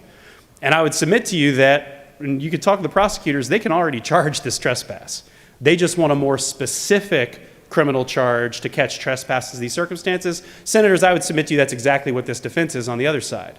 You maybe could claim insanity, which is a very high bar, but this is just a way of making clear that this body's committed to the most fair, efficient, and just responses to mental health crisis in the state of Georgia. I would yield for any questions. You have a few questions, Senator. The chair recognizes the senator from the 29th. Thank you, Mr. President. Senator Yill. Always to my best friend from the 29th. Thank you. Senator, is it not true that we already have mental health accountability courts throughout the state of Georgia that could address the individual's mental health and mental condition at the time of their action when they may be charged with criminal trespass? You're not going to be wrong to say that I am rejecting the idea that relying on prosecutorial discretion completely is okay. I think that there should be at least a little teeth in the law to where somebody with a legitimate case for mental health crisis can say to the prosecutor, look, I've got all this evidence, it's all corroborated, I don't think I should go through the whole process, and that should inform the diversionary choice. But you're exactly right that prosecutors can use their discretion to divert somebody to a mental health resource if necessary, and this amendment protects the ability to do that. Does Senator further yield? I do. But without the amendment, they can go ahead and do that. Is that correct? They could, but it would be completely at the prosecutor's discretion, and there's a chance, and again, when we legislate in here, we do it for the whole state, right? You might know your prosecutor and trust your prosecutor on this, but what you don't know is if a prosecutor in a county that you have not spent a lot of time in might decide that no matter what the mental health crisis involved, I want to take this case all the way to conviction. It's important for us to draw lines as this body to say, in some circumstances, we don't think the liability should apply. Thank you, Senator. And Absolutely. I'm a little surprised you don't trust all prosecutors. That's a strong way of putting it. Chair recognizes the senator from the 17th. Thank you, Mr. President. Senator Yield. To the esteemed Judiciary Chairman who knowledgeably presided over the passage of this bill out of committee, yes. Esteemed. Not to belabor the point, but as you mentioned, isn't it true that prosecutors can already use their discretion to take someone that's been charged with a crime, make sure they're actually getting the help they need through the criminal justice system? That's right. And we've had a lot of conversations about prosecutorial discretion in general this year. Not everybody trusts it all the time, and that's the spirit of this amendment. Do you further yield? I do. Isn't it also true that the language you have here, is there anywhere else in the code where we have such a defense built into crimes? No, and I'm glad you asked that. So I'm asking you to do something new, and I don't want to hide from that. If you're looking for other parts of the code that have exactly this type of a defense in there, you won't find it. But I think that it is 2024. This is the smallest possible bite you could imagine for this type of defense. And I think that it is good work for this body to start responding to these criminal law bills in even just a slightly different way, where we build into them an awareness of the mental health challenges so many people face, and we think critically about how to make our code fair so that people already up to here with their mental health challenges don't have to go through even an additional layer that doesn't do a whole lot to help anybody. Thank you, Chairman. With that, I ask for your favorable consideration on Amendment 1, and I will. You do have one more question, Senator, if you wish to take it. At the pro tem suggestion, I will. Sure. Chair recognizes the senator from the 2nd. To my good friend, the senator from the 14th, do you yield? All the way from I-16, Senator from the 2nd, I absolutely yield. And that's where I'm coming from with this question, Senator. Senator, is it not true that this body, through the purpose of the majority, passed legislation to establish a commission to hold prosecutors accountable? And I heard terms like they're rogue prosecutors. So, Senator, would it not be further true that this measure would be needed to codify in statute what we're talking about, since prosecutors can't be trusted to do the jobs that they're doing? That's why we have a commission? The senator from the 2nd has made much more emphatically a point that I tried as gently as possible to make a couple minutes ago. What I would say is, again, you've got on the prosecution side of this, we pass a handful of bills every year that prosecutors don't really need, but just tightens up what they can use. That's all this is on the defense side. And it's the only time we'll do it this year. It is a defense that more precisely captures the mental health crisis somebody might be in, and it's only available if they prove it at trial. Thanks so much. I appreciate your consideration. I'll yield the well. The senator has yielded the well.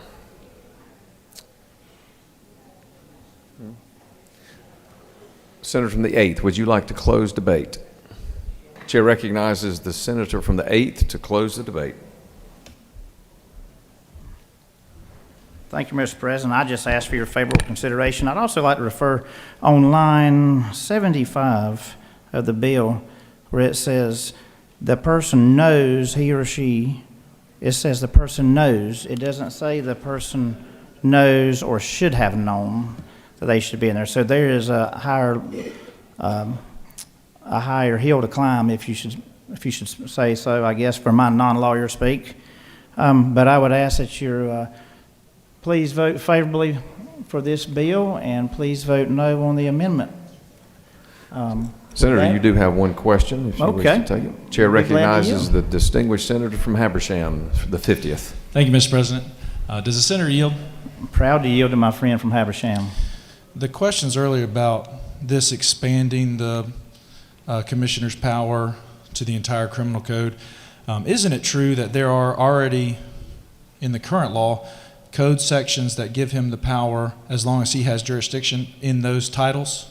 Yes. So, for example, in Title 10, weights and measures, that's why you see his name on the gas pump. Is that correct? The senator knows of what he speaks. But for symmetry and funeral services or deceptive, fraudulent, or abusive telemarketing activities, he has no control over those. The senator knows of what he speaks. Does the senator further yield? Be glad to. In Title 26, the commissioner has the jurisdiction for standards of labeling and adulteration of food. Is that correct? That's correct. But in Chapter 4, he does not have any authority or power over pharmacists and pharmacies or the Board of Pharmacy. The senator knows of what he speaks.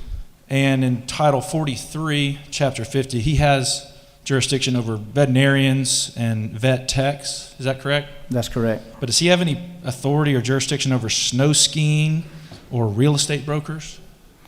It would be a fun sight to see my friend from Osceola on a snow skiing, but I don't believe he does. No, sir. Well, thank you, Mr. Chairman. Thank you, Senator. And Mr. President, with that, I'll yield the will and I ask for your favorable consideration, and please vote against the amendment. The senator has yielded the will. Does any other senator wish to speak for or against the measure? The chair hears none. Is there objection to the previous question being ordered? The chair hears none, and the previous question is ordered. The question is on the adoption of the amendment number 1 by the senator from the 14th. Is there objection to the adoption of the amendment? There is an objection. All right, all those in favor of the adoption of amendment number 1 will rise, stand, and be counted. The senators ask for a roll call. What's that? 5 members having agreed, a roll call is in order.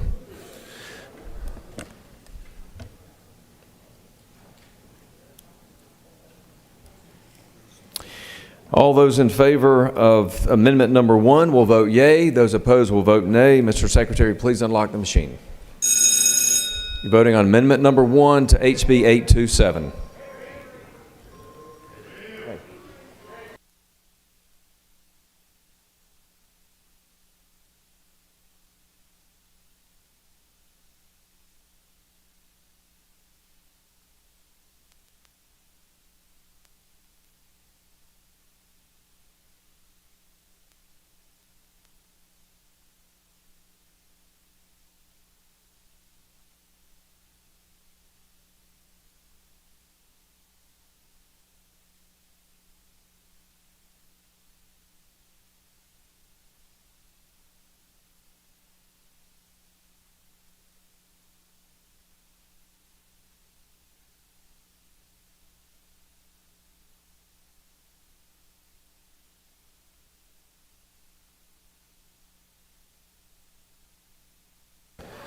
On the adoption of amendment number 1, the yeas are 24, the nays are 30, and this amendment is lost.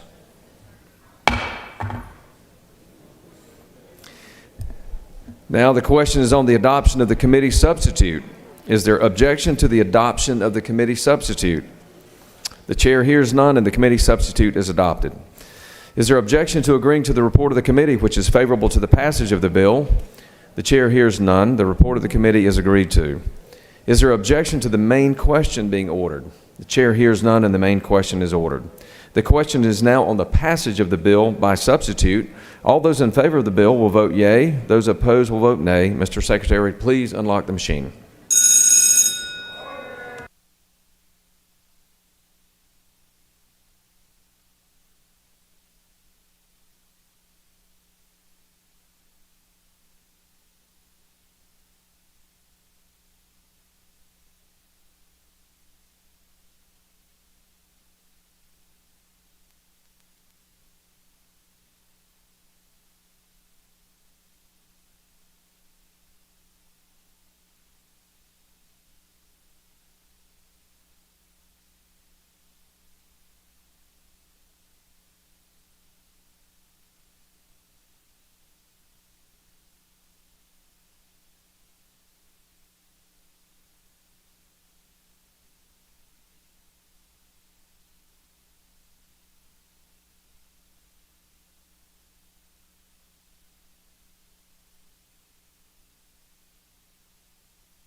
On the passage of the bill, the yeas are 52, the nays are 2, and this bill, having received the requisite constitutional majority, is therefore passed by substitute.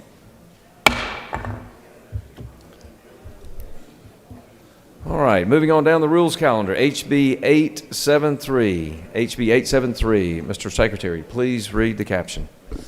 House Bill 873, a bill by Representative Gunter of the 8th and others, a bill to be entitled an act to amend Title 15 of the OCGA relating to courts, so as to create juvenile treatment court divisions, to provide alternative adjudication to the traditional judicial system, and for other purposes. The Senate Committee on Judiciary recommends that this bill do pass. Respectfully submitted, Senator Strickland of the 17th District Chairman. That completes the order, Mr. President.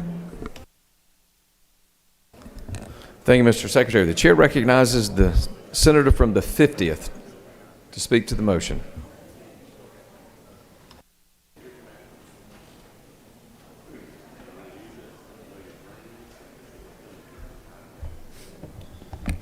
Thank you, Mr. President. This is a good bill that will help our juvenile court system in the state. What it does, it creates juvenile treatment court divisions to provide an alternative to traditional judicial system for certain cases. It will also provide that the Council of Accountability Court judges would be over the new divisions. This passed unanimously out of the House and would ask for your favorable consideration today. If there are no questions, I'll yield the will.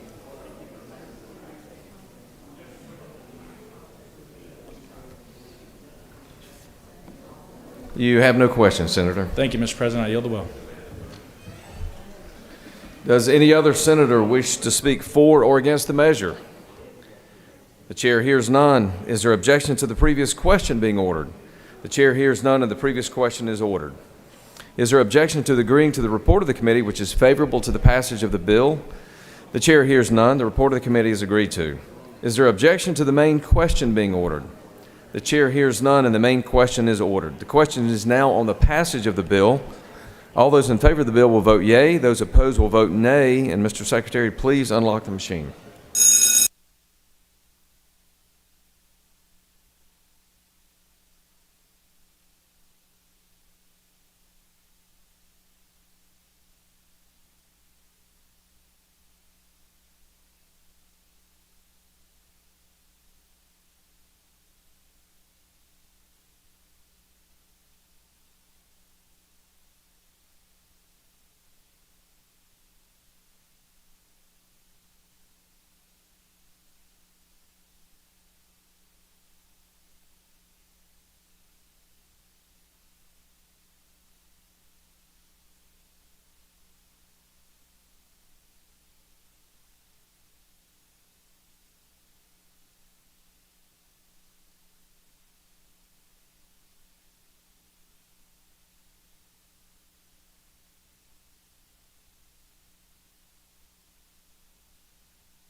On the passage of the bill, the yeas are 52, the nays are 0. So this bill, having received the requisite constitutional majority, is therefore passed. Moving on down the rules calendar, HB 991. Mr. Secretary, please read the caption. House Bill 991, a bill by Representative Blackman of the 146th and others. A bill to be entitled tonight to amend Article 6C of Chapter 8 of Title 31 of the OCGA relating to the Hospital Medicaid Financing Program so as to extend the sunset provision to repeal conflicting laws and for other purposes. The Senate Committee on Health and Human Services recommends that this bill do pass. Respectfully submitted, Senator Watson of the 1st District Chairman. That completes the order, Mr. President. Chair recognizes the senator from the 52nd to speak to the bill.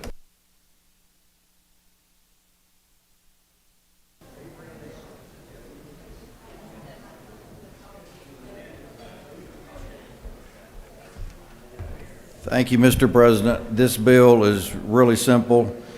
It extends the sunset from 2025 to 2030 for the Medicaid financing dollars we draw down from the hospitals to match the federal dollars that come in for Medicaid. So there is only one word change in this bill. 2025 is replaced with 2030. There's no questions. I'll yield the will. Senator, you have no questions. Does any other senator wish to speak for or against the measure? The chair hears none. Is there objection to the previous question being ordered? The chair hears none, and the previous question is ordered. Is there objection to agreeing to the report of the committee, which is favorable to the passage of the bill? The chair hears none. The report of the committee is agreed to. Is there objection to the main question being ordered? The chair hears none, and the main question is ordered. The question is now on the passage of the bill. All those in favor of the bill will vote yea. Those opposed will vote nay. Mr. Secretary, please unlock the machine.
On the passage of the bill, the yeas are 50 and the nays are 1. This bill, having received the requisite constitutional majority, is therefore passed.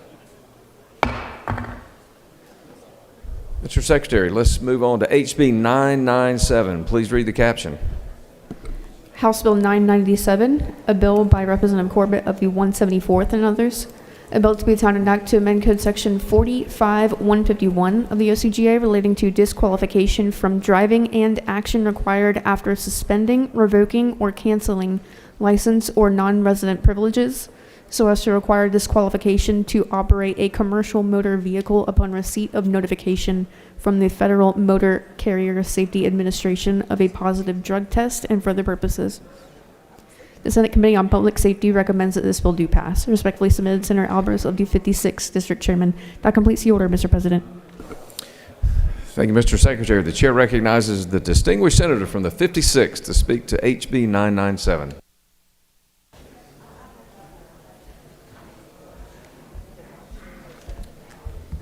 Thank you, Mr. President. This is a simple department bill. House Bill 997 aligns us with using the Federal Motor Carrier Safety Administration when someone loses their ability due to a drug test or something else. They are the qualified group that they would lose their license. They are also the same group that they could then reacquire their license when they have made amends and cleared up any problem that they had had. That's the bill in its entirety. If there are no questions, I will yield the will.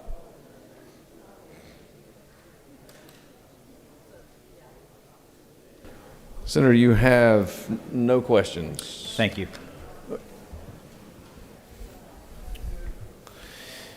Chair recognizes the senator from the 53rd.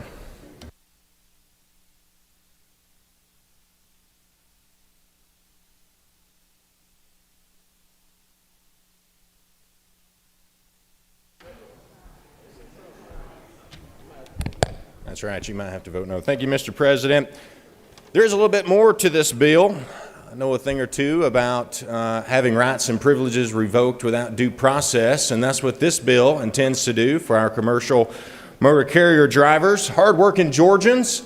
You see, if they're out there with their CDLs and they're doing drugs, you darn right better believe they ought to be off the highways, their license suspended. I have no problem with that, Mr. President. But what I do have a problem with is when we refer to this code section and there is a litany of charges that one can have their license suspended for. Under this, if a truck just behind us on the interstate gets into a fender bender, okay, they're going to have their license suspended for 6 months. Now, I believe in discretion, just as the senator from the 14th does. And we already have laws in place. When a police officer pulls the person over, writes them a ticket for that following too closely in a fender bender, the judge gets to decide the driver wasn't acting in bad faith, he shouldn't have his license suspended. I would urge my colleagues to vote no on this. This bill needs a lot more crafting to be narrowed down to what the caption says, which is a positive drug test. This bill goes far beyond that by referencing 49, 382, 384, and 383, Mr. President. I'd yield for any questions. You have no questions, Senator. Thank you, Mr. President. Does any other senator wish to speak for or against this measure? The chair hears none. Is there objection to the previous question being ordered? The chair hears none, and the previous question is ordered. Is there objection to agreeing to the report of the committee which is favorable to the passage of the bill? The chair hears none. The report of the committee is agreed to. Is there objection to the main question being ordered? The chair hears none, and the main question is ordered. The question is now on the passage of the bill. All those in favor will vote yea. Those opposed will vote nay. Mr. Secretary, please unlock the machine.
On the passage of the bill, the yeas are 45 and the nays are 6.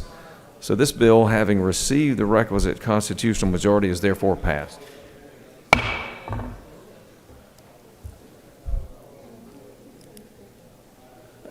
Chair recognizes the senator from the 41st. For what purpose do you rise? Thank you, Mr. President. I ask for unanimous consent to excuse the senator from the 22nd. Without objection, the senator from the 22nd is excused. Moving on to HB 1028. Mr. Secretary, please read the caption.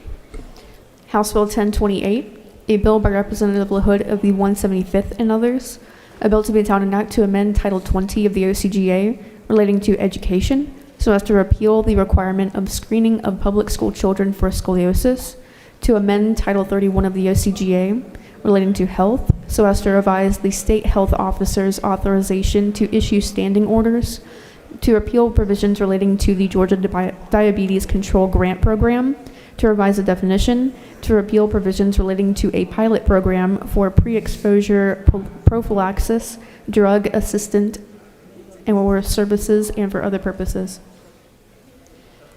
The Senate Committee on Health and Human Services recommends that this bill do pass. Respectfully submitted, Senator Watson of the 1st District Chairman. That completes the order, Mr. President. Thank you, Mr. Secretary. The chair recognizes the distinguished senator from Savannah from the 1st to speak to HB 1028. Thank you, Mr. President. I bring you House Bill 1028. First of all, it doesn't do anything about scoliosis, but secondly is that Section 1 has to do with sexual assault centers allowing Kathleen Toomey to prescribe post-exposure prophylaxis. In other words, if there's a risk of HIV infection after a sexual assault, she would be able to give standing orders so that that could be done in a very timely fashion, because that has to happen immediately. The other sections are somewhat cleanup aspects relating to that. The Georgia Diabetes Control Grant Program was actually never started. That was in 2010. We do make some changes in the definition of sexually transmitted diseases. We add chlamydia to that, and that's in 2 sections of the law, of the bill, I should say. The pre-pilot program for the PrEP is repealed because the regular process has been adopted by the department. Controlling of mass gatherings, imagine that. This was put in as a response to Woodstock, so that's how long probably many of the people who may be hearing this do not even remember or were around when Woodstock was there. But the Department of Public Health has never issued a permit for mass gatherings like this. There are certainly other agencies that have that. And in fact, the senator from the 2nd and I did a bill relating to gatherings and permits and things like that. Is actually is on the governor's desk right now. You may remember that from the earlier section, so that is actually still regulated, but certainly not by the Department of Public Health. And then lastly, this should have been changed in 1990 when the Attorney General ruled that Department of Public Health was not regulating all of jails or prisons in the state of Georgia, but just the food portion related to that. And that should have been changed then, but we're changing it now in 2024. So other areas do inspections and handle that, other agencies I should say, but the Department of Public Health only handles food. And with that, Mr. President, I'll be happy to answer any questions.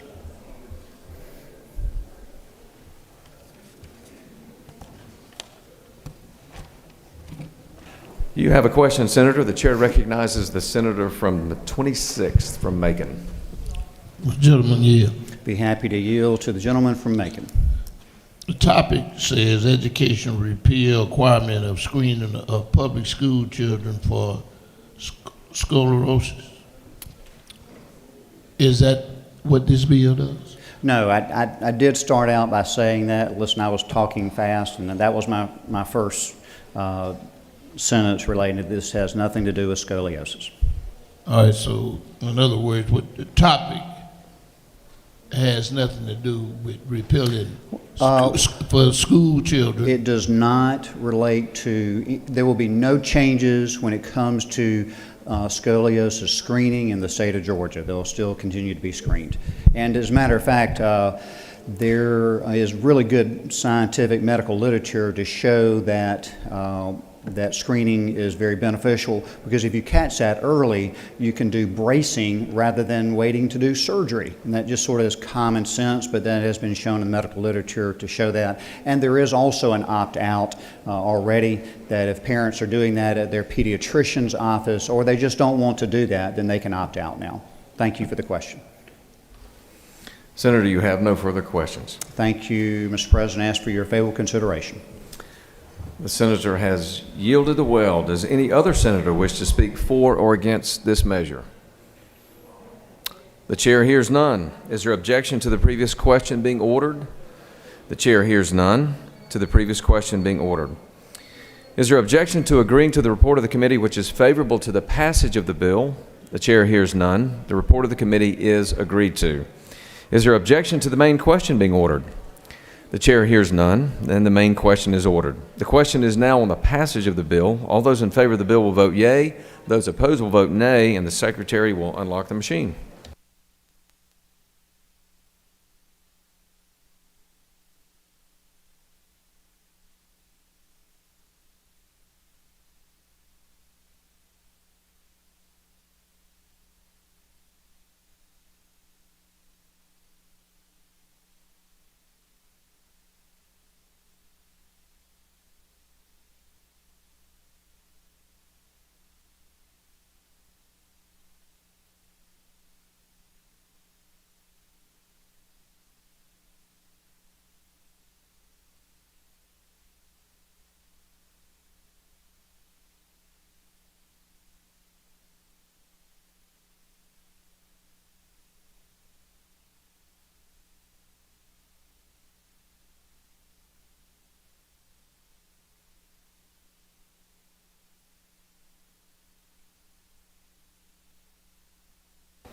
On the passage of the bill, the yeas are 50 and the nays are 1. So this bill, having received the requisite constitutional majority, is therefore passed.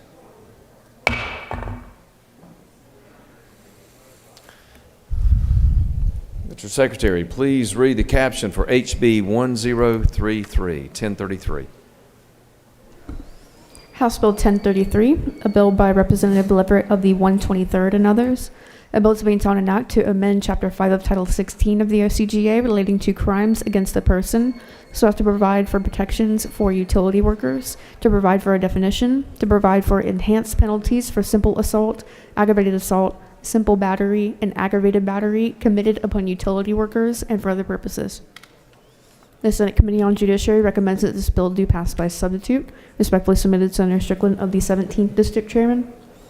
The Senate Committee on Judiciary offers the following substitute to House Bill 1033, a bill to be entitled an act to amend Chapter 5 of Title 16 of the OCGA relating to crimes against the person, so as to provide for protections for utility workers and for other purposes. That completes the order, Mr. President.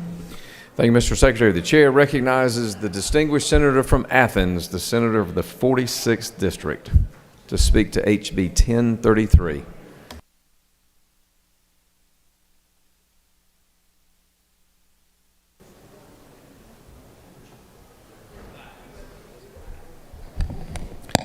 Thank you, Mr. President. Ladies and gentlemen of the Senate, this is a bill brought by the utility workers of wide varieties, everything from gas, power, cable services, anybody that's putting in different type of utilities to help keep our critical infrastructure up and running at all times. It simply increases the criminal penalties for assault or battery on a utilities worker while they're on the job.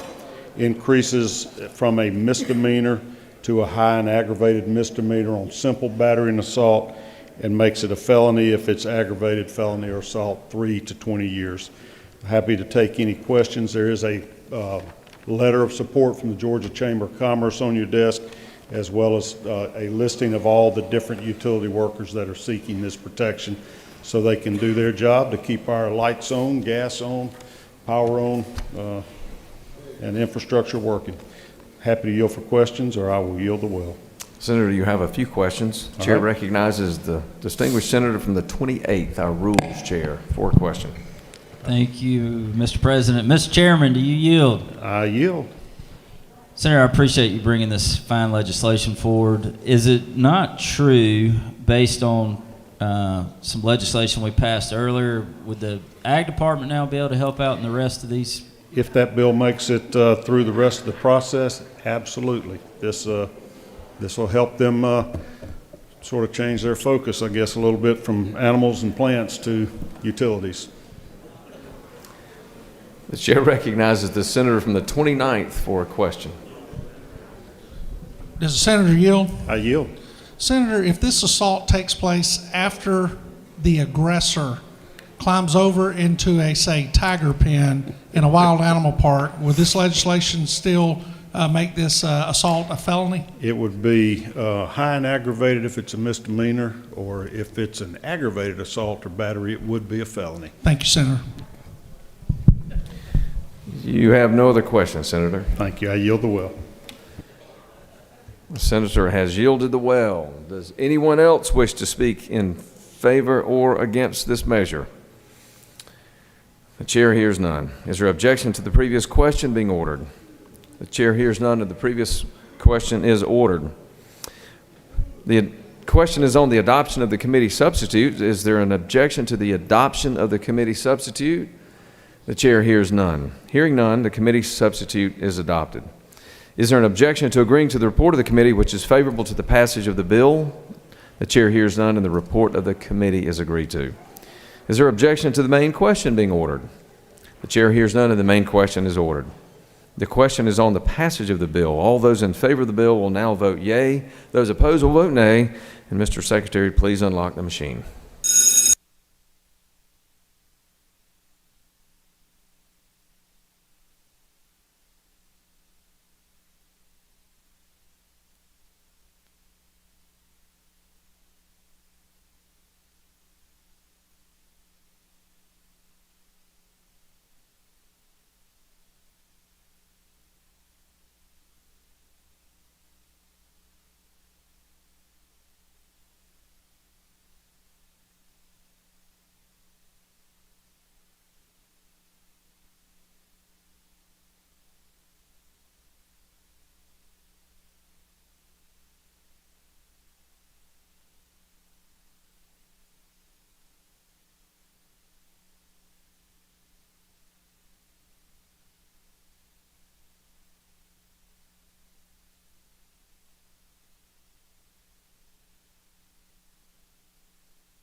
On the passage of the bill, the yeas are 50 and the nays are 2. So this bill, having received the requisite constitutional majority, is therefore passed.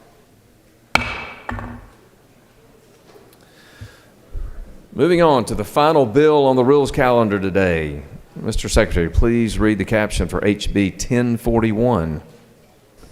House Bill 1041, a bill by Representative Stevens of the 164th and others, A bill to be entitled an act to amend Code Section 5755 of the OCGA relating to creation of Savannah, Georgia Convention Center Authority, membership and powers so as to increase the maximum amount of bonded indebtedness of the authority and for other purposes. The Committee of the Senate on Economic Development and Tourism recommends that this bill do pass. Respectfully submitted, Senator Beach of the 21st District Chairman. That completes the order, Mr. President. Thank you, Mr. Secretary. The chair recognizes once again the distinguished senator from the 1st from Savannah to speak this time to HB 1041, our final bill on the rules calendar. Thank you, Mr. President. House Bill 1041 has to do with the Savannah Convention Center and its authority. This is a state-owned building, and it is state-owned land. It is governed by a state authority, and it is managed by a state authority, the Georgia World Congress Center. It does only two things. It raises the amount that can be bonded from $50 million to $400 million. And this, as you can see, what happened here at the Georgia World Congress Center with a 970-room hotel. This will allow for a 400-room hotel attached to the convention center in Savannah. The second thing it does is establishes a condemnation power for the Savannah Convention Center Authority, but it's important to note that this is only for public property, not for private property. Other state authorities like World Congress Center, Stone Mountain Authority already have this. And that does it, just those two only things. And Mr. President, would ask for favorable consideration and answer any questions. You have no questions, Senator. Thank you, Mr. President. Yes, sir. The senator has yielded the well. Does any other senator wish to speak for or against HB 1041? The chair hears none. Is there objection to the previous question being ordered? The chair hears none, and the previous question is ordered.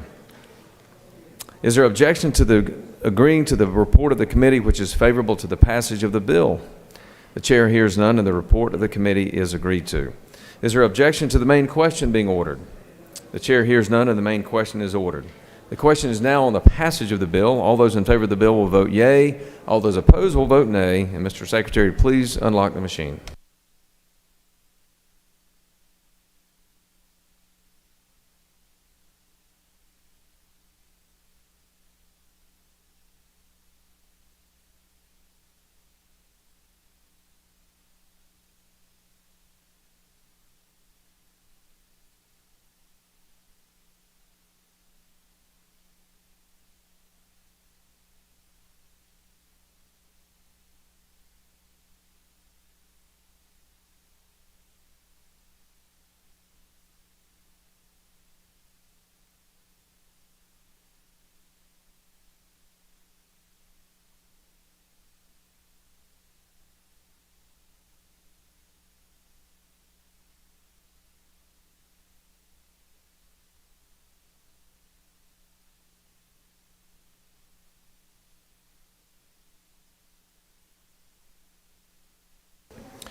On the passage of the bill, the yeas are 46 and the nays are 1. This bill, having received the requisite constitutional majority, is therefore passed.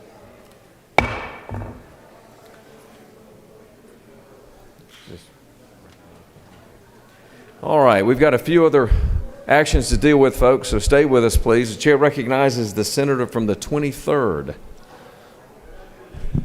Thank you, Mr. President. I move that the Senate agree to the House substitute to Senate Bill 50. Mr. Secretary, please read the caption. Senate Bill 50 by Senator Burns of the 23rd and others. A bill to be entitled an act to amend Chapter 2 of Title 20 of the OCGA relating to elementary and secondary education so as to provide that local boards of education which operate a school with grades 9 through 12 may provide instruction in lifeguarding and aquatic safety and for other purposes. The House offers the following substitute to Senate Bill 50. A bill to be entitled an act to amend Chapter 2 of Title 20 of the OCGA relating to elementary and secondary education so as to provide that local boards of education which operate a school with grades 9 through 12 may provide instruction in lifeguarding and aquatic safety and for other purposes. That completes the order, Mr. President. Thank you, Mr. Secretary. The chair recognizes the senator from the 23rd to speak to his motion.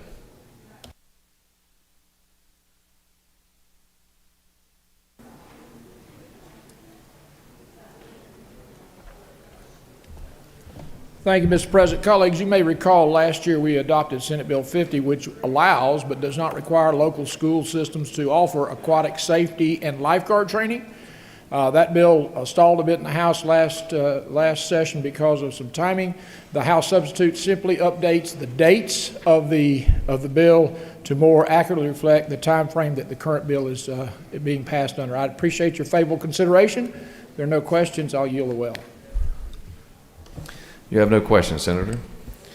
Does any other senator wish to speak to the motion? The chair hears none. Mr. Secretary, we'll now move on the senator's motion to agree to the House substitute to SB 50. All those in favor of the motion will vote yea. All those opposed will vote nay. Mr. Secretary, please unlock the machine.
On the motion, the yeas are 50 and the nays are 0. So this motion, having received the requisite constitutional majority, is therefore passed.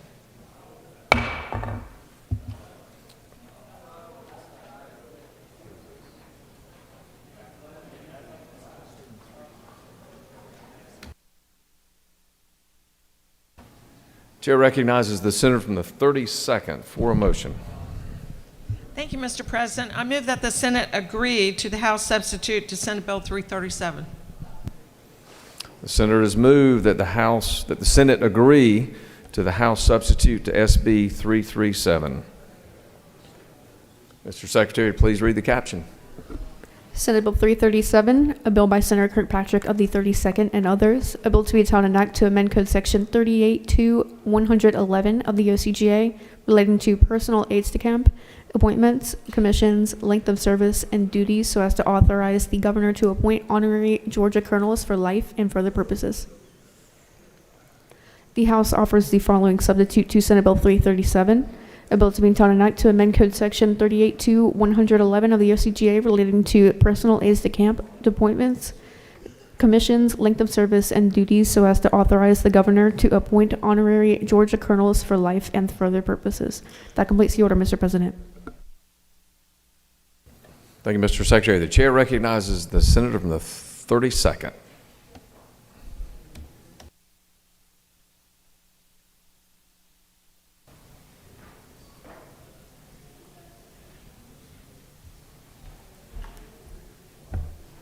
Thank you, Mr. President. Senate Bill 337 is a bill we passed earlier that updates the language in the program in our code that allows people to be honored for distinguished service to the state of Georgia. And it changes the terminology from lieutenant colonel or aide de camp to a Georgia colonel without reference to military service. It doesn't change the governor's authority to confer the appointment. What the House did is they added the ability for the General Assembly to honor their constituents or people deserving of the honor by a joint resolution. And I support the change. Be happy to answer any questions. You have no questions, Senator. Thank you. I yield. Does any other senator wish to speak for or against the measure? and it is that the senator from the 32nd has moved to agree to the House substitute to SB 337. Chair sees none. On the passage, Mr. Secretary, all those in favor of agreeing to the House substitute to Senate Bill 337 will vote yea. Those opposed will vote nay. Mr. Secretary, unlock the machine.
On the passage of the motion, the yeas are 49, the nays are 1. So this motion, having received the requisite constitutional majority, is therefore passed.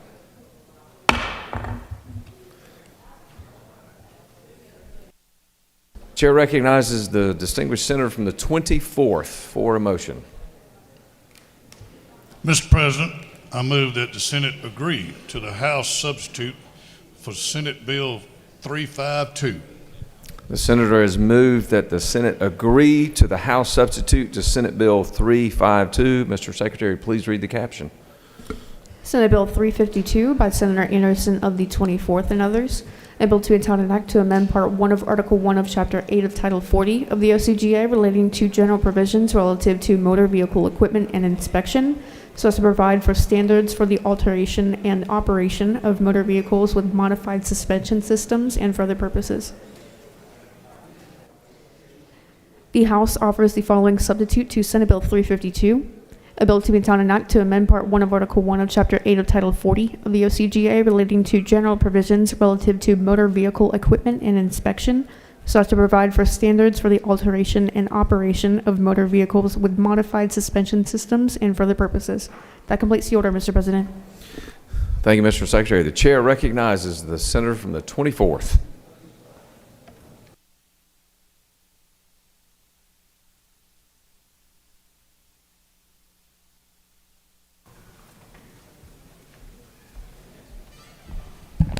Thank you, Mr. President. I bring you the substitute for 352, Senate Bill 352, and the House had a similar bill, and we just basically put them together. And all it says on the House side is that they came up with a lift that you couldn't go over 27 inches high on the light trucks and 31 inches on the heavier trucks. I ask you for your favorable support. Thank you.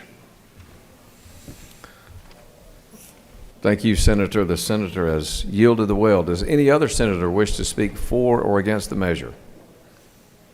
Chair hears none.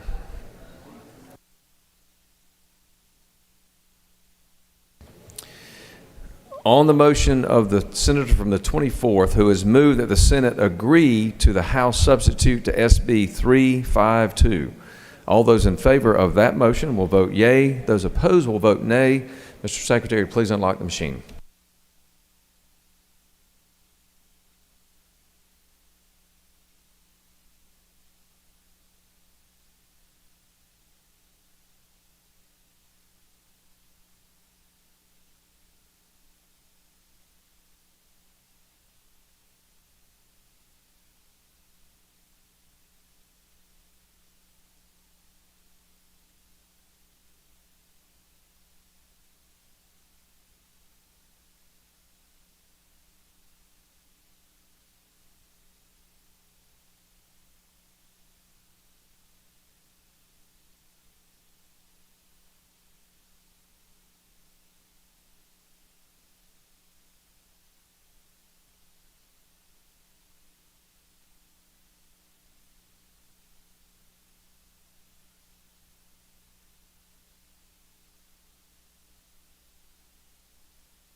On the senator's motion that the Senate agree to the House substitute to SB 352, the yeas are 47, the nays are 2. This motion, having received the requisite constitutional majority vote, is therefore passed.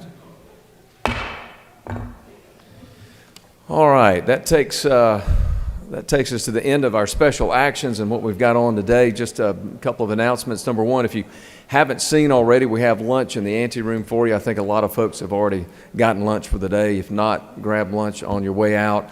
Please check for committee meetings and our schedule for the afternoon so that we can make sure that our committees have a quorum. And with that, I will happily recognize our majority leader for a motion. Thank you, Mr. President. I move that the Senate stand adjourned pursuant to H.R. 978 until 10 a.m. on Wednesday, March 20th. The Secretary will read the announcements. The Rules Committee will meet upon adjournment in 4:50. The Agriculture and Consumer Affairs Committee will meet at 2 p.m. in 4:50. The Transportation Committee will meet at 2 p.m. in Mez 1. The Government Oversight Committee will meet at 3 p.m. in 307 of the CLOB. The Finance Committee will meet at 4 p.m. in Mez 1. The Science and Technology Committee will meet at 4 p.m. in 307 of the CLOB. The Judiciary Committee will meet at 5 p.m. in 307 of the CLOB. The Ethics Committee will meet at 6 p.m. in 310 of the CLOB. That completes the order, Mr. President. Thank you, Mr. Secretary. The Majority Leader has moved that the Senate will stand adjourned until Wednesday. That's 2 days from now, Wednesday, March the 20th at 10 a.m. All those in favor of the motion will say aye. No. All those opposed say no. No. I think the ayes clearly have it. We stand adjourned.